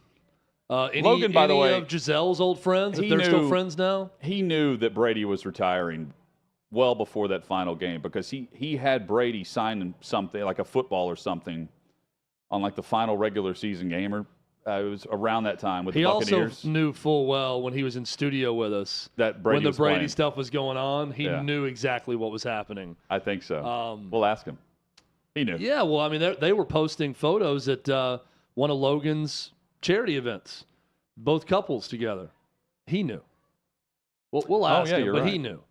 We got to give him credit for doing a good job of having a good poker face and acting like he didn't really know when he was on with us. Joined multiple times, Hot Mike with Hutton and Withrow, and he was on during the preseason because they had a joint practice here in town. That's what I'm saying. That's when Brady didn't make the trip. But then they had, late in the year, like you're saying, the Logan Ryan Animal Rescue Foundation. Yeah.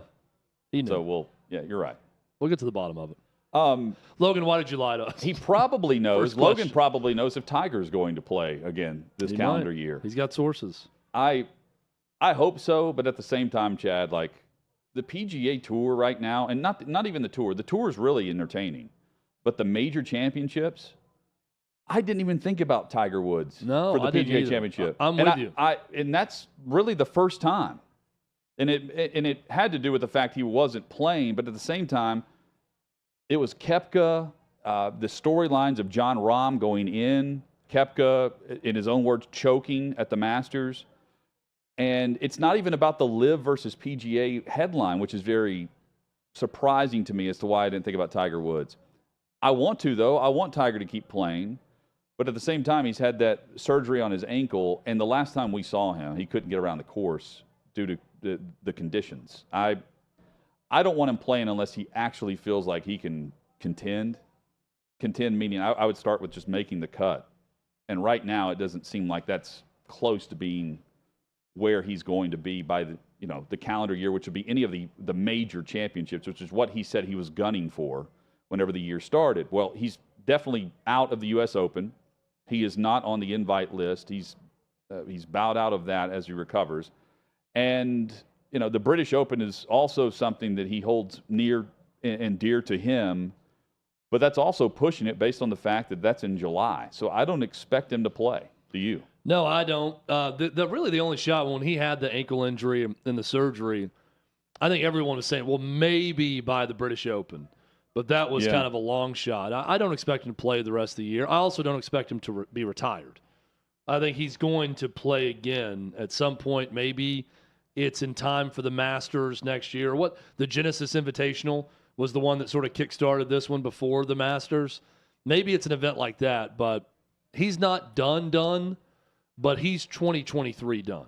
He's not done, but is he done from, you see what I'm asking, like from competitive golf? Meaning like he's more than just, there's the GOAT. There's Tiger Woods. He's playing in the Masters. He's playing in the U.S. Open. He's available for the PGA Championship. Because you're there for the coverage of him and you're viewing him because it's Tiger more than it is, there's Tiger Woods at the top of the leaderboard. So I said, and I was there in 2019 on the final round in Augusta when he won. And I said on that day, I'm never going to say never again on Tiger Woods contending or winning another major. We saw old man Phil Mickelson become the oldest player to ever win a major at the PGA Championship 2 years ago. So I'm not going to say never again, but the odds are so long against him being a true contender and being a storyline on Sunday at a major again that I have a hard time seeing how it's possible. But I can't say never with this guy because 2019 at the Masters offered us that glimpse of Tiger Woods' greatness again that maybe he could replicate again in the future. Again, if it's possible for Phil Mickelson, now granted, very different physical circumstances, given all of Tiger Woods' physical problems now, but I don't see it happening. I'm with you. I don't see people refraining from going after Bison or Buffalo anytime soon either. I don't know if this is the Yellowstone phenomenon or not, but there's a woman who, for whatever reason, thought it would be smart to approach a bison recently in national parks and other places. We're watching the video now, but I mean, I think a lot of times people think that buffalo and bison are like cattle, where you can go up and like actually touch them. That's not the case. These are the wild animals running free and view you as a threat. Even back in 2019, you've got video of people just walking by like it's just, a random cow, and there's like a 9-year-old that gets flipped into the air based on a charging the charging bison. Like, it's hard not to laugh at that video. I know. The child's fine, by the way. It is. The child we showed I don't is know fine. I don't know if she is or not. It's impossible not to laugh. Just at it looks fake. But the who wants to? It's a Disney view on them with the bison. Who thinks that's a good idea? I feel like this is like a monthly headline, like where you're at Yellowstone, you're down in like the Osage County of Oklahoma, and you're just driving the plains, and you see these, what people view them like they're cattle in the middle of a field. Growing up on a farm, like you can walk out in the middle of the field and have no threat whatsoever to the bull or the cattle that are there. Meanwhile, here, I don't know why people feel the need to look how cute this animal is. Let me approach it. People are going to hate me for saying this again. This is my stance on a lot of animal type things. We've got Logan Ryan coming in, who I know is big in the dog world, and I love dogs too. But there is an over-reverence for animals in this country, and they're all our buddies, and they're all nice, and they're not in the wild. Animals are going to animal at times. This is what happens, okay?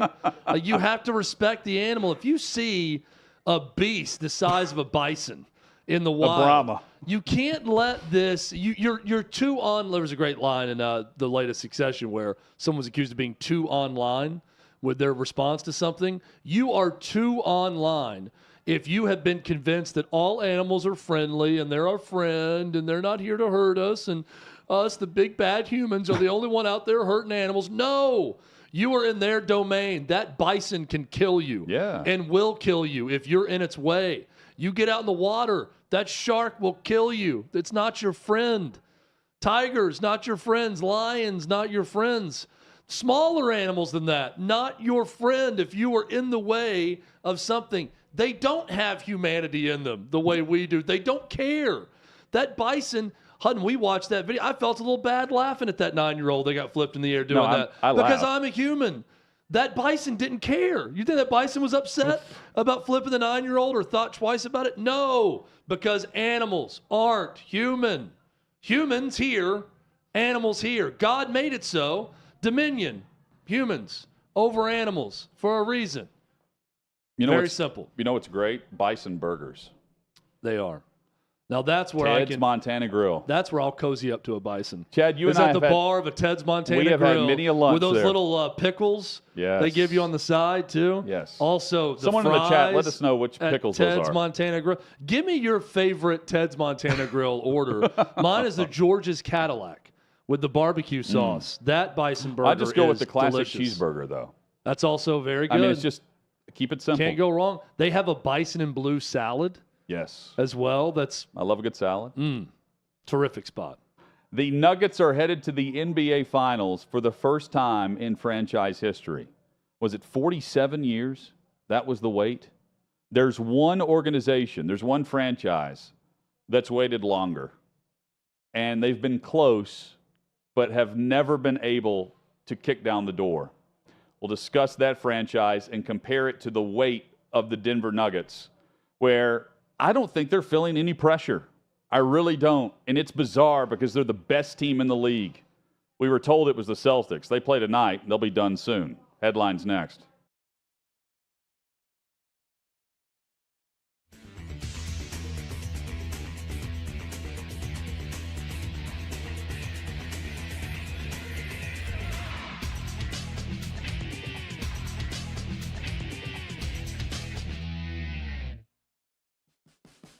What you're experiencing is the bold taste of a Southern legend. Old Smoky Moonshine and Whiskey, authentic Tennessee mountain-style spirits.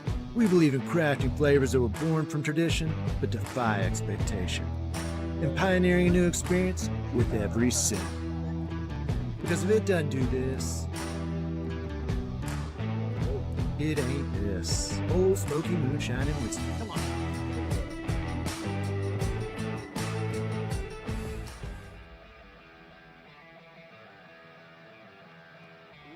Welcome into OutKick the show. I am Clay Travis, your fearless leader. I am going to continue to argue that sports is one of the great unifying forces in all of American life. ESPN is a sinking ship. Democrats are now the party of the white, woke college graduate.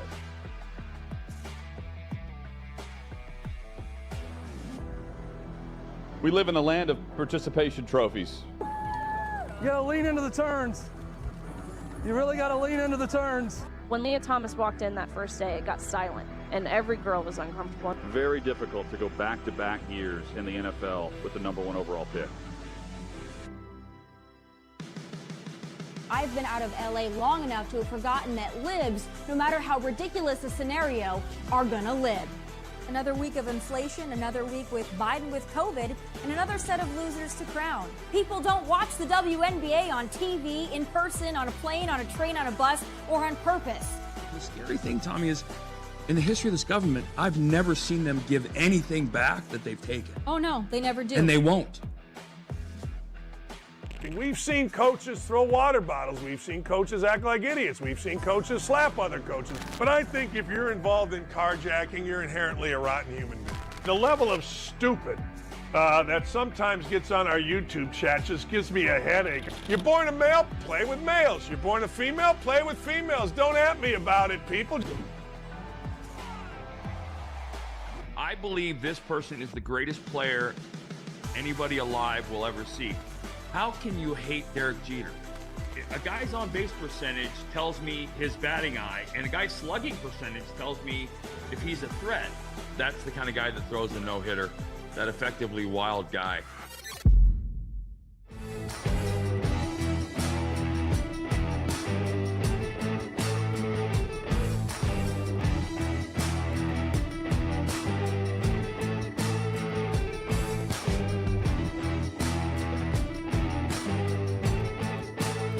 Old Smoky Moonshine and Whiskey, a bold taste of a Southern legend.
Just like that, the final hour is here for Hot Mic with Hutton and Withrow. Glad you're with us. Hope you'll subscribe to the YouTube channel. If you're watching the show, if you're listening to this great radio partner, we say thank you. We're with Yeehaw Beer and Old Smoky Moonshine live from 6th and Peabody. If you missed portions of today's show, head over to OutKick.com. You can check out the podcast there. You can also download the podcast, add it to your subscription list wherever you download your audio daily. Chad, you and I agree here. We don't think LeBron James is retiring. But last night, he ended the press conference by saying this. In the locker room for a little bit, I think we came to the consensus that's, if not one of the best, probably the best team that we've played since we've been together for our 4 years. They're just well orchestrated, well put together.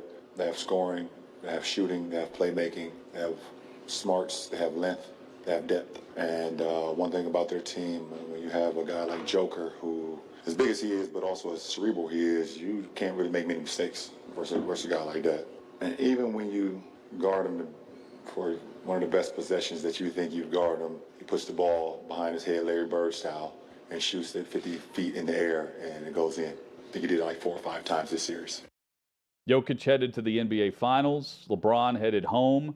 We don't believe he's headed to retirement, just the offseason. He has a $100 million option that an extension that he signed last season that hasn't even really kicked in yet. It kicks in next year with $47 million, then another 50 plus the following season. That's his decision, not the team's decision. Point being, he's giving praise to the Nuggets while also being very coy in the final answer about, well, we'll see what happens. We'll analyze things and see what the Lakers do. He's returning to play, right? Yeah, I think so. He's not pulling a Jordan where he's leaving for a couple of seasons and waiting on Bronny. Definitely not going to play baseball. I definitely think he wants, but I do think it is a 2023 version of that. He doesn't have to leave to play Major League Baseball. He could leave and then play his hand to where he goes wherever his son ends up. That, I mean, again, like that would be Jordan-esque of LeBron, just to do that, because he has mentioned doing that. I do also believe he wants to own that franchise in Vegas. He's already a billionaire per Forbes. And if he wants to own an NBA franchise, my guess is his son's going to be playing for that franchise. Now, it's not going to be initially. It's not going to be on contract 1. But they're going to King James will dictate what happens. Just ask Dylan Brooks. LeBron's not going anywhere. He's staying with the Lakers. And this is also a power play to see what the Lakers will do to upgrade the roster to match Denver, who's headed to the NBA Finals for the first time in franchise history. In his words last night and his whole demeanor didn't strike me as a guy who's really, truly contemplating retiring or stepping away from the game. It struck me more as, we'll see what happens. A lot of questions to answer. Like, I haven't thought about it yet. I haven't gotten into my offseason or what the future holds, but also sounded more like the season just ended. I'm not thinking in these playoff games about retirement, that this may be the end. I didn't get that sense from him. So I think he'll be back. I think he will play with his son for one season. I think that's always been the goal for him. He's discussed that as his goal. Said he doesn't know if that's the goal of his son, but I think that's where this thing is headed. I'm doing this spur of the moment, and I hate doing this. Davey, put your headset on because I want to participate from your end too. But Chad, dabble with that headset, Davey. Dabble with this topic. There are 5 franchises right now who have not made the NBA Finals. 5 franchises who've never made the NBA Finals. They've never reached the NBA Finals. After the Nuggets, right? After the Nuggets. There were 6, now there are 5. The Hornets? The Hornets, yes, the most popular pencil in elementary school, the Charlotte Hornets. They are number 3 on the list, 33 years as a franchise without making the NBA Finals. Guess a couple more times. I won't put everyone on the spot here. Clippers? The Clippers are number 1, 53 years. They've never made it. That was number 1. Denver was second at 47, I believe, 47 years. Pelicans, yes, 21 years as a franchise. They have not made it. I would also add the Grizzlies in there. Grizzlies, yes, 28 years from Vancouver to Memphis. And there's one left? There is one left. Kings? Not the Kings. So the Kings made it as like the Rochester Royals. I guess. I think it's back. They're one of the original Chad, you and I NBA have watched teams. this franchise in person. The Timberwolves. Yes. Huh. Well, 34 seasons without a title. That narrowed it down quickly. We walked through that maze of that, yes. whatever it was in Minneapolis to get over to the game. The Clippers, though, 53 years. Timberwolves with 34. Charlotte with 33. Memphis with 28. And New Orleans with 21. And the reason I bring this up, I think if you don't have the off-the-court drama with the Memphis Grizzlies, and it was last offseason compared to this offseason, I think the majority of people would point to Memphis as the next team to crack the code. I really do. With Ja Morant and everything they had going for them. Now they don't even know what's going to come of their best player, that the max contract hasn't even kicked in yet. That's the franchise that could become the Denver Nuggets. I think as you sit in round and wait. A year ago, right before you mentioned before the controversy, if we were listing next big thing, Western Conference. Yes. In some order, it would have been Nuggets, Grizzlies, right towards the top. Yeah, and we're not of what was building. Yeah, or built, but Yeah. haven't kicked down the door. We're not mentioning the Kings, right? No, but As now what's they're building. becoming that next thing. Yes. It's not the Grizzlies. And it's weird that the Grizzlies almost feel played out just because of Ja Morant and a little bit of I feel Dillon that way. Brooks, and they're showing in the playoffs. It feels, even though they were the higher seed than the Lakers, who eventually played in the Western Conference Finals, they feel almost played out. But I feel like that based on this and based how things played out off the court, that the identity played against them. You know, the grind city mentality. Yeah. The whole it's Memphis versus the world. It played against them in some degree. To where they treated Ja Morant like he had a terminal illness announcement when they sent him away for a couple of days. He's dealing with something going on in his life, and we'll deal with this later, but, you know, allow him to be with his family is what it felt like when they sent him away for the drive-through treatment. Well, if you remember the Grizzlies, Down in Florida. the first Memphis Grizzlies teams that got good, and I think made a Western Conference Finals once. I know they upset the Spurs one year, was Zach Randolph led team. Zach Randolph was a legit tough guy. There's some fake tough guy with this current Grizzlies roster, I feel like. Dillon Brooks. Dillon Brooks is one of them. I think Ja Morant is one of them. They're stars. You talked about Grind City and the origination of that. That was the Zach Randolph Grizzlies teams. Yep. That was legit. Mike Miller on those teams. I felt like that was a legit type of ethos with the Grizzlies. I think it's more facade now with this Grizzlies team. There's some fake tough guy to go around with those teams. Are there fake superstars with Boston right now with a chance of elimination tonight in Miami? I didn't think so because, you know, they score Jason Tatum scores 51 points in a Game 7. Yeah. And had to come back and retract the fact that he's not an alpha in the NBA because he was in that game. Then they get to the next series and completely blows that out of the water, and now they all look like they're not superstars again. Chad, Mark Jackson on the call of the Western Conference Finals. What do you think what's going through his mind as he watches Jokic just dominate? It's tough to crush the guy. Leaving him off the ballot for MVP altogether. It's tough to crush the guy simply because he did own his mistake and say, look, it was an oversight. Clearly, he's one of the best 5 players in the league. If you notice what I did, I used 5 positions. Yeah. You know, and he didn't do it like the top 5 guys, the MVP voting. But I got to think that it's got to be a little bit awkward for Mark Jackson to sit there courtside and call these games and know that everyone knows that he's the only MVP voter who did not have Jokic in the top 5 in his MVP vote. It's got to be awkward knowing that Charles Barkley, before he knew it was Mark Jackson, came out on Inside the NBA and said, whoever did that is an idiot and should lose their voting privilege from here on out. He's called the Western Conference Finals. It was a 4-game sweep, thankfully, for Mark Jackson, but not thankfully that it was Jokic leading the way for the Nuggets to advance the NBA Finals. So I just think it's an awkward situation for him at this point to continue calling these games. Well, it wasn't awkward for Ben Roethlisberger. It was just in spite.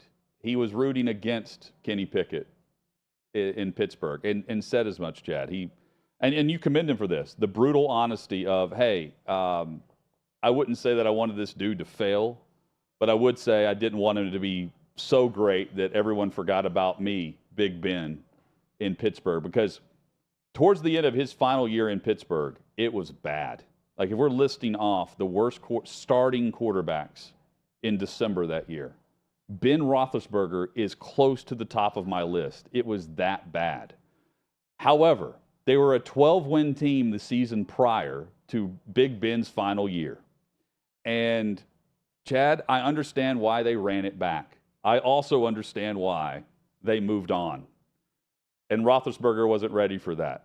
The brutal reality that they were going with Kenny Pickett, and Roethlisberger, at best, was going to get a call from the San Francisco 49ers in December of this past year to see if he's available because all they had was Brock Purdy. Well, let me translate what he's saying there when he says, it's not like I want him to fail. No, he wanted him to fail. There's a great sequence in Varsity Blues where Bud Kilmer says, you got this guy over here right now praying you all lose so he can be the missing link talking about Lance Harbor, who gets hurt, and that's the only reason that he was trying to go against the coach. Look, there's some truth to that. I love that Ben Roethlisberger acknowledges a very human reaction. When you are replaced by someone else and you don't know that person, the natural inclination is to root for their failure. And you want to be seen as superior to that person. Now, it would be different if he and Kenny Pickett were boys or they had some prior relationship and you're rooting for your friend to fail. That's a little bit more extreme, right? But I think what Ben Roethlisberger's saying is exactly the way most people would feel in any situation. Take it out of being a starting quarterback in the NFL. If you are the lead accountant at a firm and you leave for another firm, you probably secretly deep down, even if you say all the right things, you want the person that took your spot to fail and to not be as good as you. Very natural, very human response. I got no issue with it, and I, much like with Mark Jackson, I appreciate the honesty in this from Ben Roethlisberger to say it.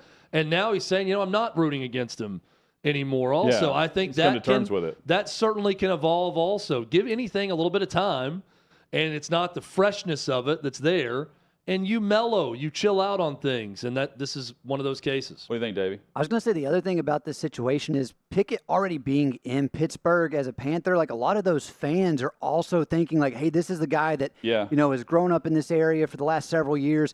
And I think a lot of programs, whenever you look at your NFL team, if your college team also has a tie into that, you're even rooting for that player more so. And I think that was something Ben was also seeing in this situation. Yeah, for sure. And also the hometown kid done right. Yeah, I think it's a big part of it with Steelers fans in that region. And think about how Roethlisberger also doesn't care about that. He's probably hearing more noise about it, but he doesn't care that he went to Also, think about how we will remember Roethlisberger compared to Le'Veon Bell, or any of the top players, Antonio Brown that played for other organizations.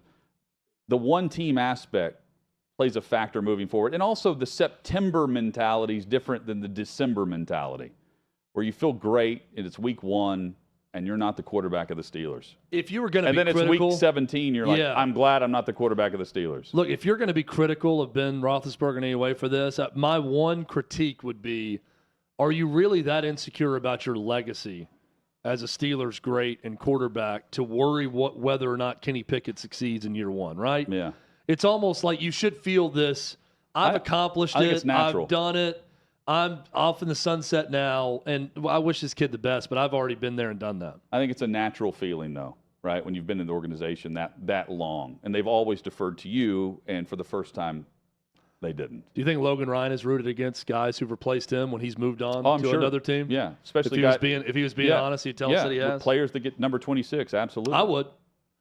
I'm petty enough to admit that I absolutely would do the same. Logan Ryan, defensive back, in the NFL, joins us in studio when we return. Also in studio is the Brian Ware, the social media Instagram guru, known for the best shoe collection, period. The Brian Ware on Instagram, following Logan Ryan around.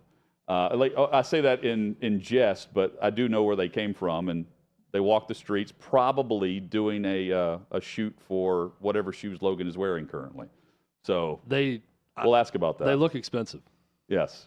It's expensive to get on Brian's That's all I'm going to say. site. I know I'm that. not a fashion expert, that's for sure, but they look expensive. They definitely are. We talk all NFL with Logan Ryan next on Hot Mic.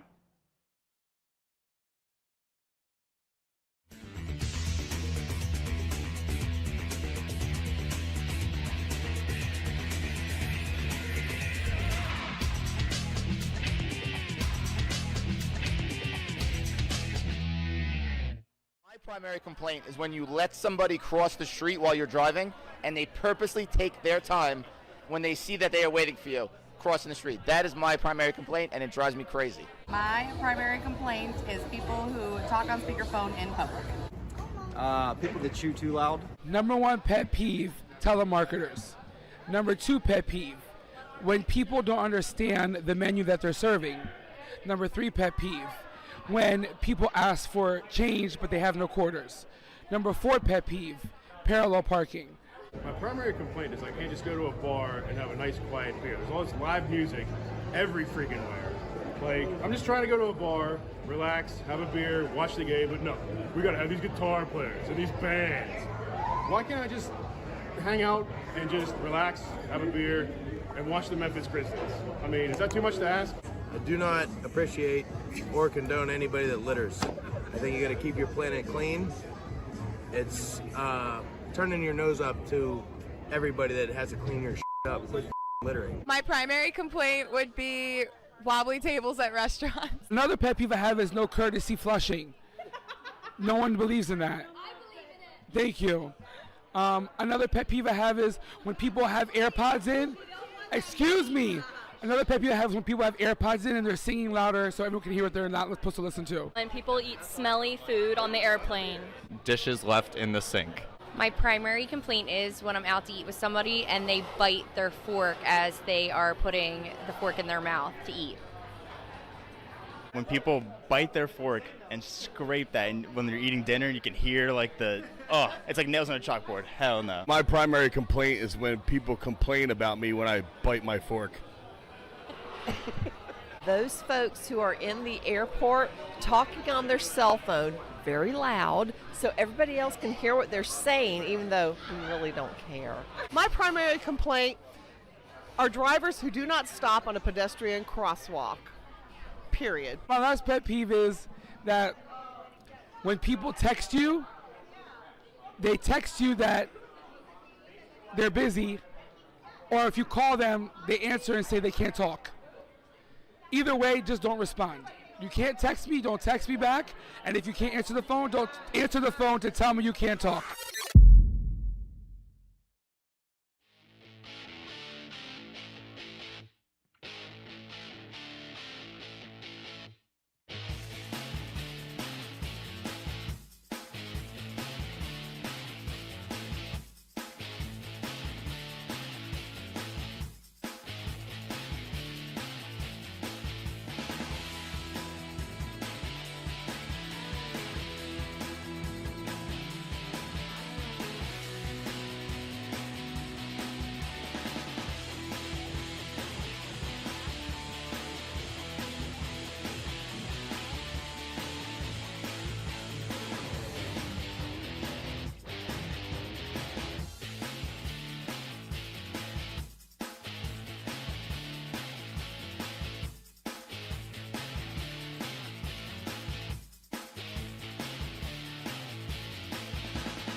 Hot Mike with Hutton and Withrow rolls on across the OutKick network.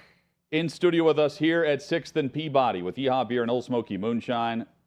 NFL defensive back Logan Ryan joins us, friend of the show, former host of the Logan Ryan Show with us. Good to see you, man. Great to be back, man. You are back. What brings you back to town? Oh, man, I'm a little media run. I had a good little showing on Good Morning Football, I guess. Yep. I watched the whole show. Chad raved about this. I don't watch the show normally, and I happened to turn over there for something, and I saw Logan on it, and I told him before he came on, I said, this is really good. They had like a little quiz game about Rutgers football that I enjoyed. He was doing a great job.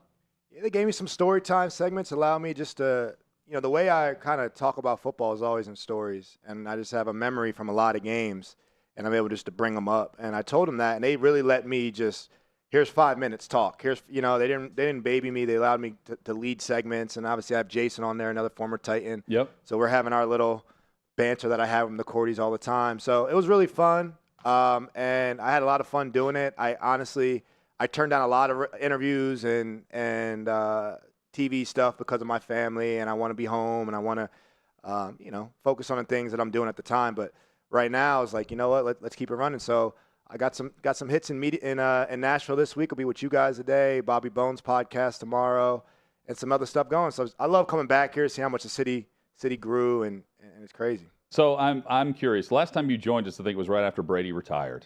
I think that was the last time you joined us. Called in, yeah. And then before that was during the joint practice when the Bucs were in town. Logan, a member of the Patriots, Titans, Giants, and then the Bucs, free agent for GMs watching. And you told us then you weren't sure what was going on with Brady. This was whenever he was not present for about 11 days during camp. But I did notice you got a football signed by him a couple days before he announced he was retiring. Did you know ahead of time that he was stepping away from the game for good? Oh, what a juicy question to start it. I didn't know. I didn't know if he was stepping away for good, 100%. But I didn't know if he'll be back on the Bucs. So I didn't know if he was going to go play somewhere else or retire. It just was nothing was certain that he was coming back on the Bucs next year. It wasn't like set up, like his contract wasn't set up like that. Like he wasn't it seemed like there was some finality of the playoffs, like, all right, let's give it our last best shot. And I had that football laying around for years. And you know me, I give away all my interceptions. We talked about this on my show. I get an interception. If I have a family friend that's a Cowboys fan, I pick off a Cowboys player, I give him the ball. If I have Steelers, I give them the ball, whatever. I gave my mom my first interception. I gave my dad the Peyton Manning ball, whatever. So the Brady one, I held on to that one. Which was his final game in Foxborough. Yeah. So I held on to that one, and it was just getting, like, kicked around the house, auto dash, running around with the ball, whatever. And then when he went to the Bucs, won a Super Bowl, and retired, whatever, the first time, I was like, oh, this ball might be worth something. Because I saw that one ball got auctioned, Mike Evans, last touchdown, whatever. Yeah. Like quickly auction and re-auction, whatever.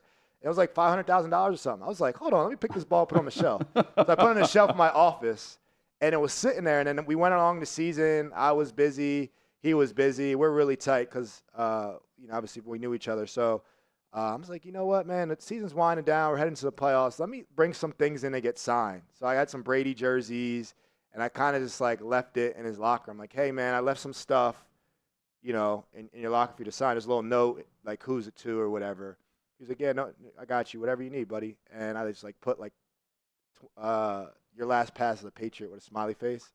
And he played along great, and he obviously put it on Twitter, and he did it. But, yeah, I tricked him to sign his last interception ball. Got the value up. No doubt. And it worked. I just That's assume awesome. you knew, and many of the teammates that followed him there knew what was going down. Now he's a part owner of the Raiders, so I'm assuming he's not coming out of retirement.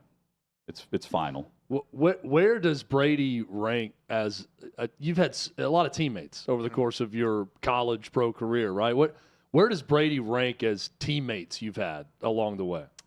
I mean, I think there's a lot of things that can be like what makes a good, like a friend, right? Like, I think there's different types of friends. But well, obviously the quarterback position is treated differently than others, so it's a different spot. I would say he's up there with me because he's very genuine for the type of star that he is. I think a lot of times they say you don't want to meet your idols and they don't live up to the hype. Like, he lives up. He's a really good human being. And then early in my career, I looked up to him in terms of, one, he's the best player on our team. He's our team captain. He's our leader. He has immense amount of pressure on him. He still performs. He's the hardest worker. So I kind of like got some of my study habits and my work habits, and like, I want to be a great pro. Like, let me study Brady. Let me study Edelman. Let me study McCourty. Those are some of the guys I kind of looked up to. And then I think after leaving New England and playing against him, I earned a lot of his respect because I felt like as a Titan, my greatest games were against the Patriots because we played them every year. 2 years prior in the playoffs. People forget about that one, right? Where they beat us and we weren't ready. But I knew what to expect. They no-huddled us. We weren't ready. And then the next year, we played them in the regular season, really beat their butts. Like, beat them bad. Remember? It was a blowout here. That's really what kicked you guys off on this playoff push. Yeah, and really beat them pretty bad. And it's probably one of our better wins of a regular season in the Titans. And you obviously know the significance of Vrabel playing Belichick, all the storylines. And I always matched up with Edelman and always, went against Brady and always had really good games. And then obviously the playoff game was one of my better games, probably my most famous game as a Titan, right? To knock that out and how it went. So I feel like I earned his respect a ton as just competitors in the league. Like, I'm not afraid of you. I play you at a high level. So then we kind of had just texting and kind of continued. And then when we were teammates, I just think we were older players on our team, elder statement on the Bucks, and then also parenting. Like, I have kids now. He has kids now. He was going through his situation with his family, and our families bonded off the field with the going to the animal shelter and whatnot. Yeah, the Ryan Animal Rescue Foundation, you can check out online at RARF. RARF.org. .org. Like a dog. RARF. Logan, so what is the hot button issue right now with players around the league in regards to the league itself? I mean, I think you have to say this Thursday night flex is insane. It's got to be. I mean, imagine you get paid.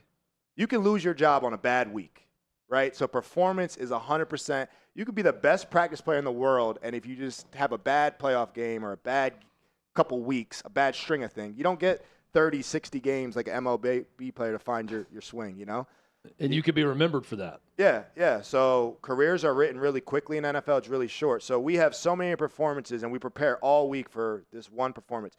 And then you're going to move that up 4 days, and you're talking about the recovery of our bodies and all that stuff. You need our best effort, and you're going to say, hey, by the way, guys, and it sucks for the fans. It sucks for the fans that are traveling, that are planning. I really respected what John Mara came out and said, who's this for? But it's definitely not for the player. No player in the NFL likes Thursday night football. And to move it up earlier is just, that's no player wanted that. Well, and it's based on when it's going to happen. It's for playoff eligible teams. They want the best ratings on Amazon because Amazon's paying the $1 billion a year. Yeah, I understand. And so you've got the playoff teams that are gunning for a spot playing on a short notice week. And who knows who you're playing the week after. Yep. And if I'm playing the team the week after and you guys stay healthy, hypothetically, you get extra rest. Because I'm playing on Sunday or Monday night, potentially, going into a next week where you had Thursday and you've got the weekend. Yeah, there's no other sport that's doing that. And imagine if you're Derrick Henry and you're a workhorse and your whole week is managed for you to peak at the game day. And then, oh, yeah, Derrick, you're going to get these 35 carries. Yeah. 3 days earlier. That's just a big adjustment for our bodies. Well, so how much do you laugh, though, to Hutton's point about this, the talking out of both sides of the mouth, right? Yeah. Like we care about player safety. And I do think that, the NFL does care because players are assets, right? And you don't want assets to depreciate too quickly. And the lawsuits. So I hate to dehumanize it, but the talk of, hey, we want to be safe on kickoffs, so we're going to change the rules here, but we're going to change Thursday night and flex teams in and out. Do you laugh when you hear that, Logan? Yeah, the player safety, like you said, we're assets, right? And you want to protect your assets. So why are you putting turf fields down? What asset wants to play on a turf field? Like when the World Cup's coming here in 2028 or whatever, guess what they're rolling down in MetLife? Grass. They're mandatory. Right. So Mbappe ain't playing on no turf. He's an asset.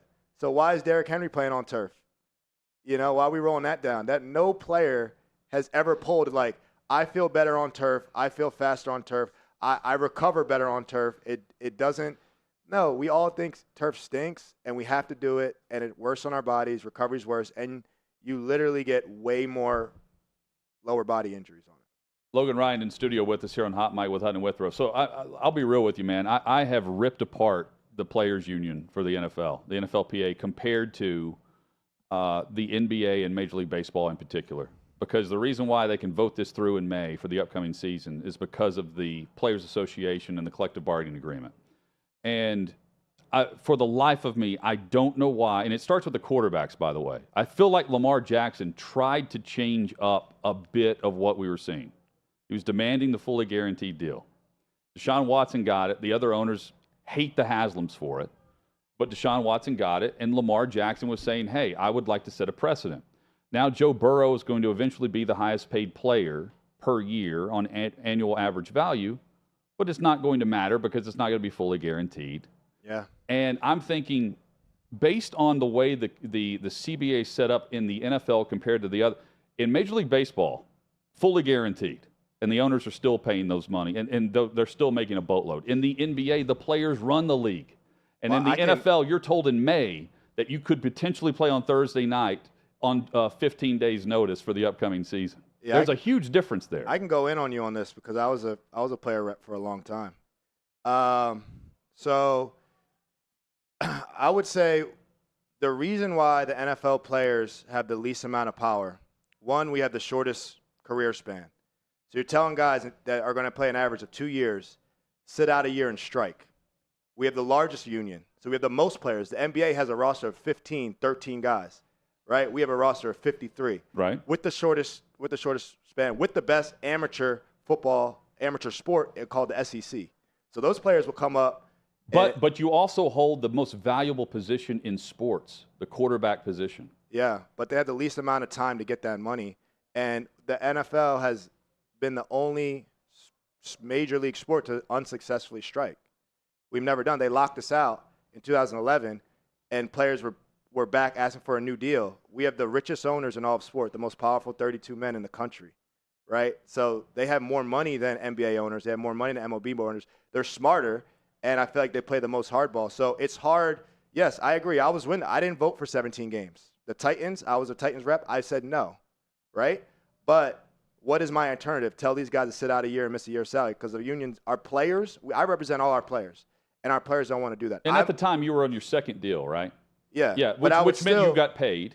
I got paid, but I'll still miss out on $10 million that year. Right. And I was willing to risk that for the. You could risk that, but the guy that's making $900,000 couldn't risk that. The 900 guys making $300. We got the minimum salary raised up double for that player. But I will say this: it's a common misconception. There's nothing in the NBA CBA or the MLB CBA that says guaranteed contracts are mandated. There's nothing that says that in their CBA if you look at it. The precedent happened because star players said, I'm playing for a guaranteed contract. And that became the precedent. Michael Jordan them, right? So is that what Lamar was trying to do? That's what Lamar was trying to do, but no owner paid him that. But like I said, that's my point, though. The quarterbacks would, if they banded together, I think they could create this same mentality. A quarterback union, basically, is what Hutton's talking about. That's all where the starting quarterbacks said will strike. No doubt. That's where what would happen? They've never done that because I think the quarterback is the biggest asset to the franchise. And they're doing more business with the owner than they are with the players, right? I know that, like, TB12 facility is right next to the stadium, and I know Robert Kraft and Tom Brady are close. You know, I know that these quarterbacks and owners, I know Mahomes and the owner is close. Sure. You know, so you're going to sit there and screw the owner and say, hey, I'm not coming if you don't give me this. I just don't think we have the power collectively because our union's so young, our union's so large, we have the shortest career, and we have so obviously you add all those factors up. That's why we have the weakest union.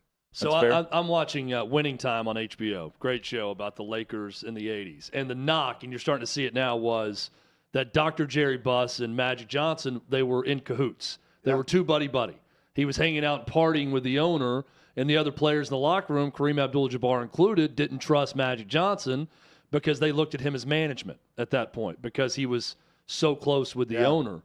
You're talking about that with quarterbacks, which makes sense for those guys. Is that a common thought around the league? And it may be different from locker room to locker room of we got to be careful around certain quarterbacks or they're more in with the owners than we are. Is that a thought with players? No, I don't think so. I just think it's business, man. And you understand, like, they are the quarterback's most important position in the building. And the owner obviously needs to be close to that player. The quarterback needs to feel protected. And I say all that to say, like, look, when you're collectively bargaining as well, like all the things you're saying, I stood up on that. I was one vote. But you have to give up something as well, too, right? It's a sliding scale. So what are you giving up, right? Like, hey, we want to get rid of turf fields. All right, play an 18th game. Or we want this. This isn't it's fair. a negotiation. Yeah, it's negotiation. Yeah. Okay, well, give up your health benefits. It's like, all right, give up your 401k. It's stuff that like, oh, we can't give up our 401k, right? Guys actually need that. Oh, screw the former players then. Whatever. Oh, we want to raise minimum wage. Okay, what are you going to give that? You're going to play on Thursday nights then. Everything was negotiated. They're not giving you anything. You're giving up something to get anything. And everything happened where we got a little more piece of the pie in terms of percentage of revenue for an extra game. And then now you see all the other things that are happening on top. But it's because they can. And why not? It's more money. Which team has been bad that you're believing in based on off-season moves? Been bad as in just it could be recently or just historically. Like everyone's talking about the Lions. Generally, the team that wins the offseason doesn't win the Super Bowl, but everyone's pointing to Detroit as the team. Yeah, I think Atlanta will be better. I like Art. I think Art's really smart.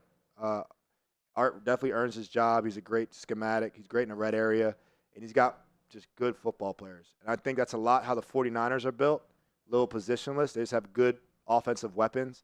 And they put them in different spots, receivers, running backs. I think with Bijan Robinson and that addition, I think Calais Campbell. I'm big on the locker room leader, veteran. I think it establishes a huge pecking order. I think a big issue with the Titans when they let Jarrell Casey go when they did. I don't think people understand the ramifications of how important he was to that team.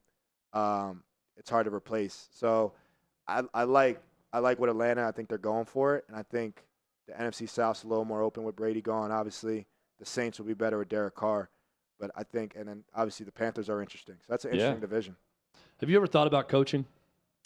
Too many hours.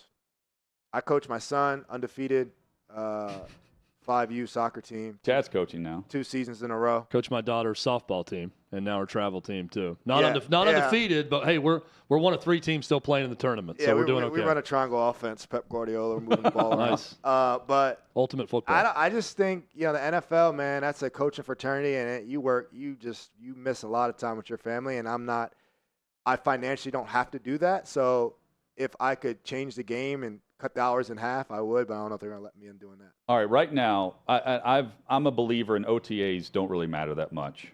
At no point during the upcoming season will anyone reference this month or next month. Yeah. No one's going to so-and-so missed. What this is for the vets, it is everyone. The media is there to take attendance on behalf of the organization. First thing. Who's not there? Yeah.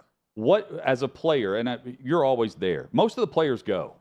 Because what is voluntary isn't necessarily voluntary. At least that's the perception, right? It can cause a distraction if you don't go because of how much. If you don't go, what's it like if you're not there? From the pressure to actually show up? So this is actually going to be my second hot button issue that after health and safety and we have not talked previous to this. No, OTAs. Yeah, we're the only sport where you're talking about optional work. It's not our camp, right? It's not the NBA preseason. And it's a headline if you're not there. It's not what they got in the MLB. Spring training. Spring training is our camp. Back in the day, that's what the guys used to get in shape. We have like this pre-camp. Right. That I don't see LeBron with the Lakers in Vegas when they do a little rookie league. Oh, you're riding the banana boat. Yeah, right. So again, the NFL, man. So.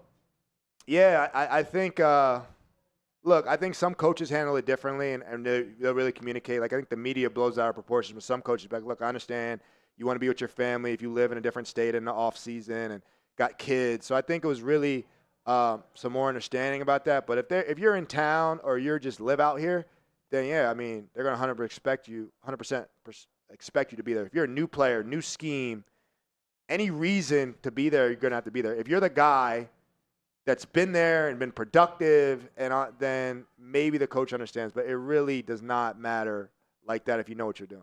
Best show you've watched recently? You know what? I'm not going to give you – I watched the last Mandalorian season. It's great. But the movie, the Air movie was – Oh, Chad saw this. Oh, it's so good. That movie was great.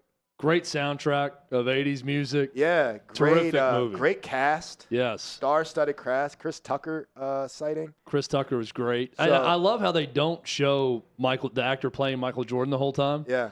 Because they said it would almost be distracting, if he wasn't perfect, because everyone knows Michael Jordan. Everyone doesn't know the face of everyone else in the movie. Yeah.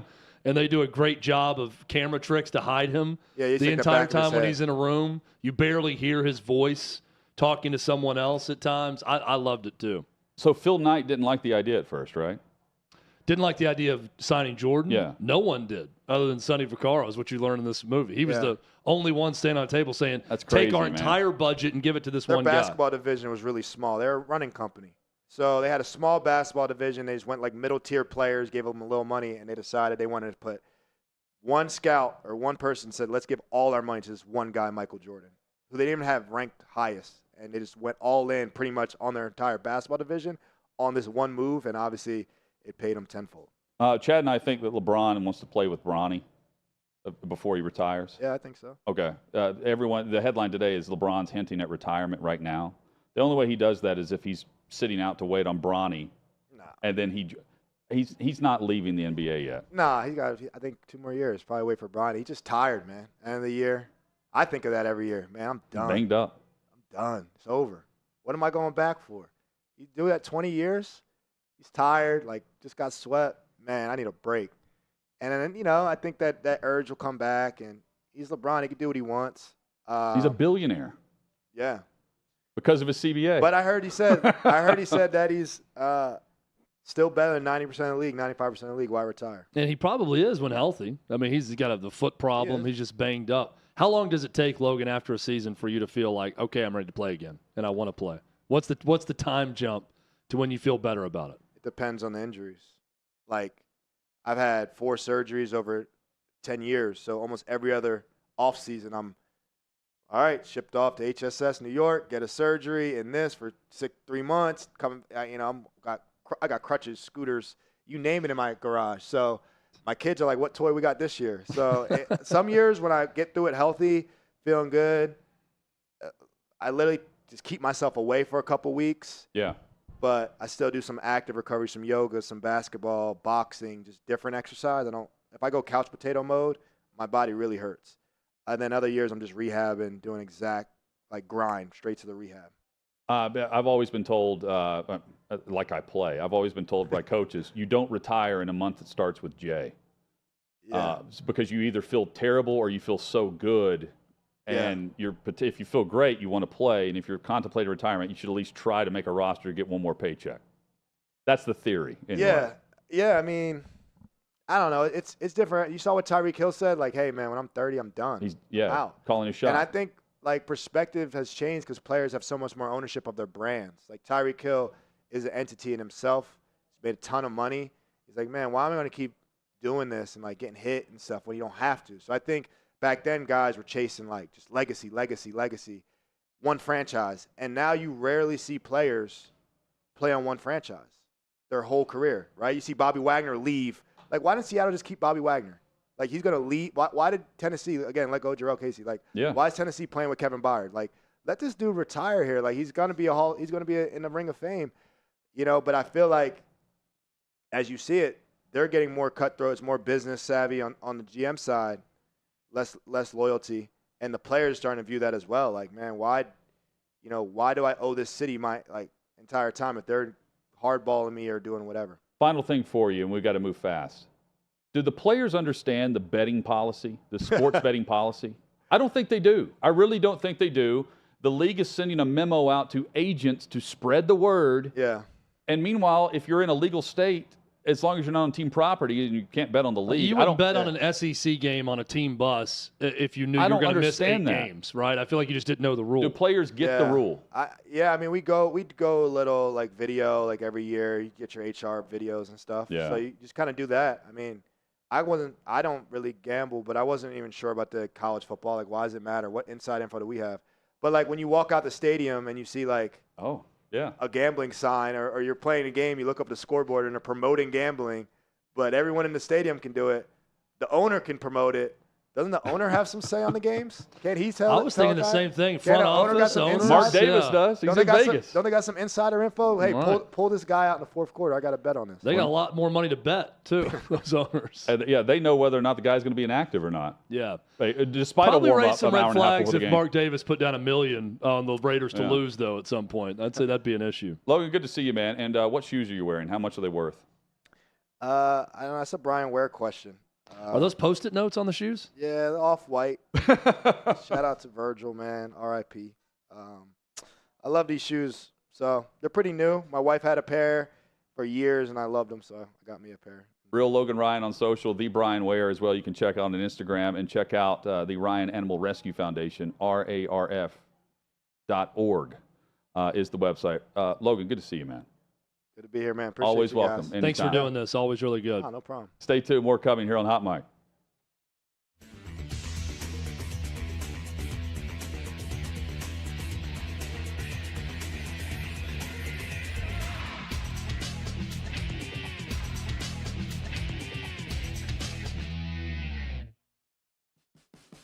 What you're experiencing is the bold taste of a Southern legend. Old Smoky Moonshine and Whiskey, authentic Tennessee mountain-style spirits. We believe in crafting flavors that were born from tradition but defy expectation, and pioneering a new experience with every sip.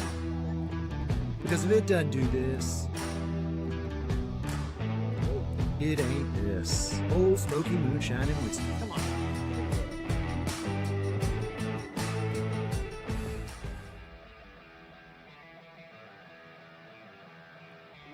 Welcome into OutKick the show. I am Clay Travis, your fearless leader. I am going to continue to argue that sports is one of the great unifying forces in all of American life. ESPN is a sinking ship. Democrats are now the party of the white, woke college graduate.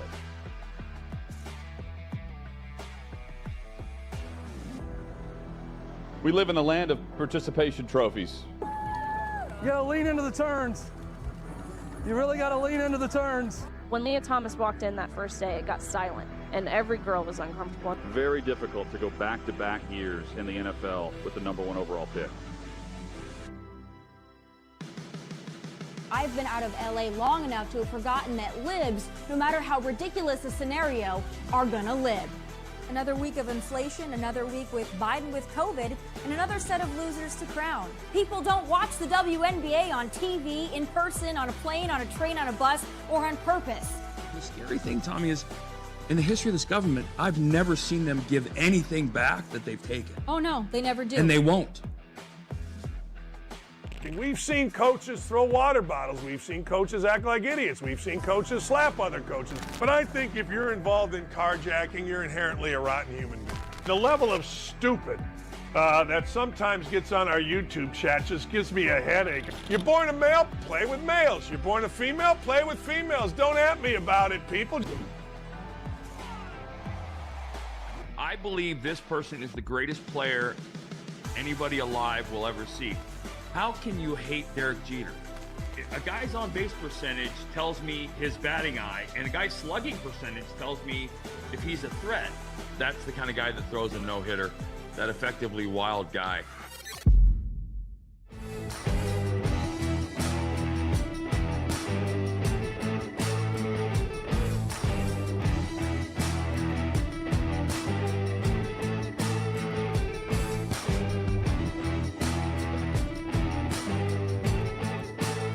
Old Smoky Moonshine and Whiskey, a bold taste of a Southern legend.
Hot Mic rolls on across the OutKick Network. Logan Ryan, always great. So good. Appreciate the visit there. Great to have him back in town briefly. How about the field turf being maybe the next big battleground between NFLPA and owners? It is. So, backstory. There are, I believe, 14 teams now of the 32 that have natural grass, a surface. Which is sad. Yeah, I agree. But here's the reality to it. The NFL, the owners are they're either in a dome or they're in a stadium where they're resodding this once or twice a year based on the events that they would like to hold during the summer.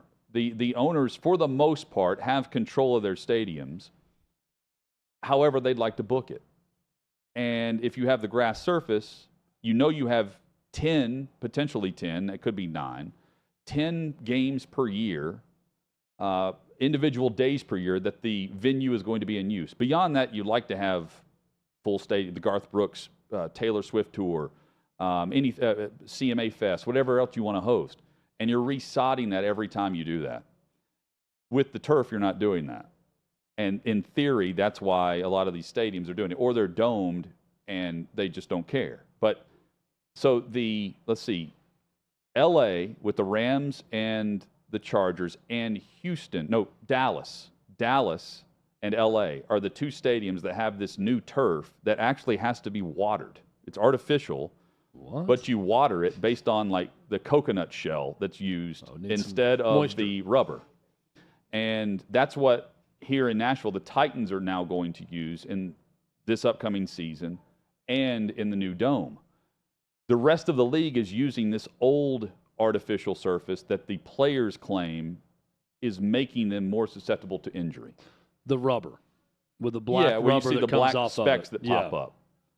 Right there on the screen. They're claiming that the cleats grab and hold, and that's why you have a lot of your knee injuries, ankle injuries, or soft tissue injuries based on the turf, not the grass. Every time we talk with Logan Ryan, we are enlightened. We learn something. I feel like I'm an enlightened man. I'm going to go coach this softball game now as a smarter person, having talked to Logan. Are you the women of, what is it, ladies of Perpetual, what is it, Indulgence? No, I don't think the parents would like that title of our 8 and 7-8-year-old girls if we gave them that. Not the ladies of Perpetual Indulgence. No, not yet. Not yet. Is it going to be the anti-Catholic night? No, they don't have that at our ballpark either. Yeah, they just they allow anyone to come. Pretty much, no payment to get in, Hutton. If you want to go watch the game tonight, you're more than welcome. I won't care who I'm standing next to either. No, not at all. Back at it tomorrow, 3 o'clock Eastern for Hot Mic.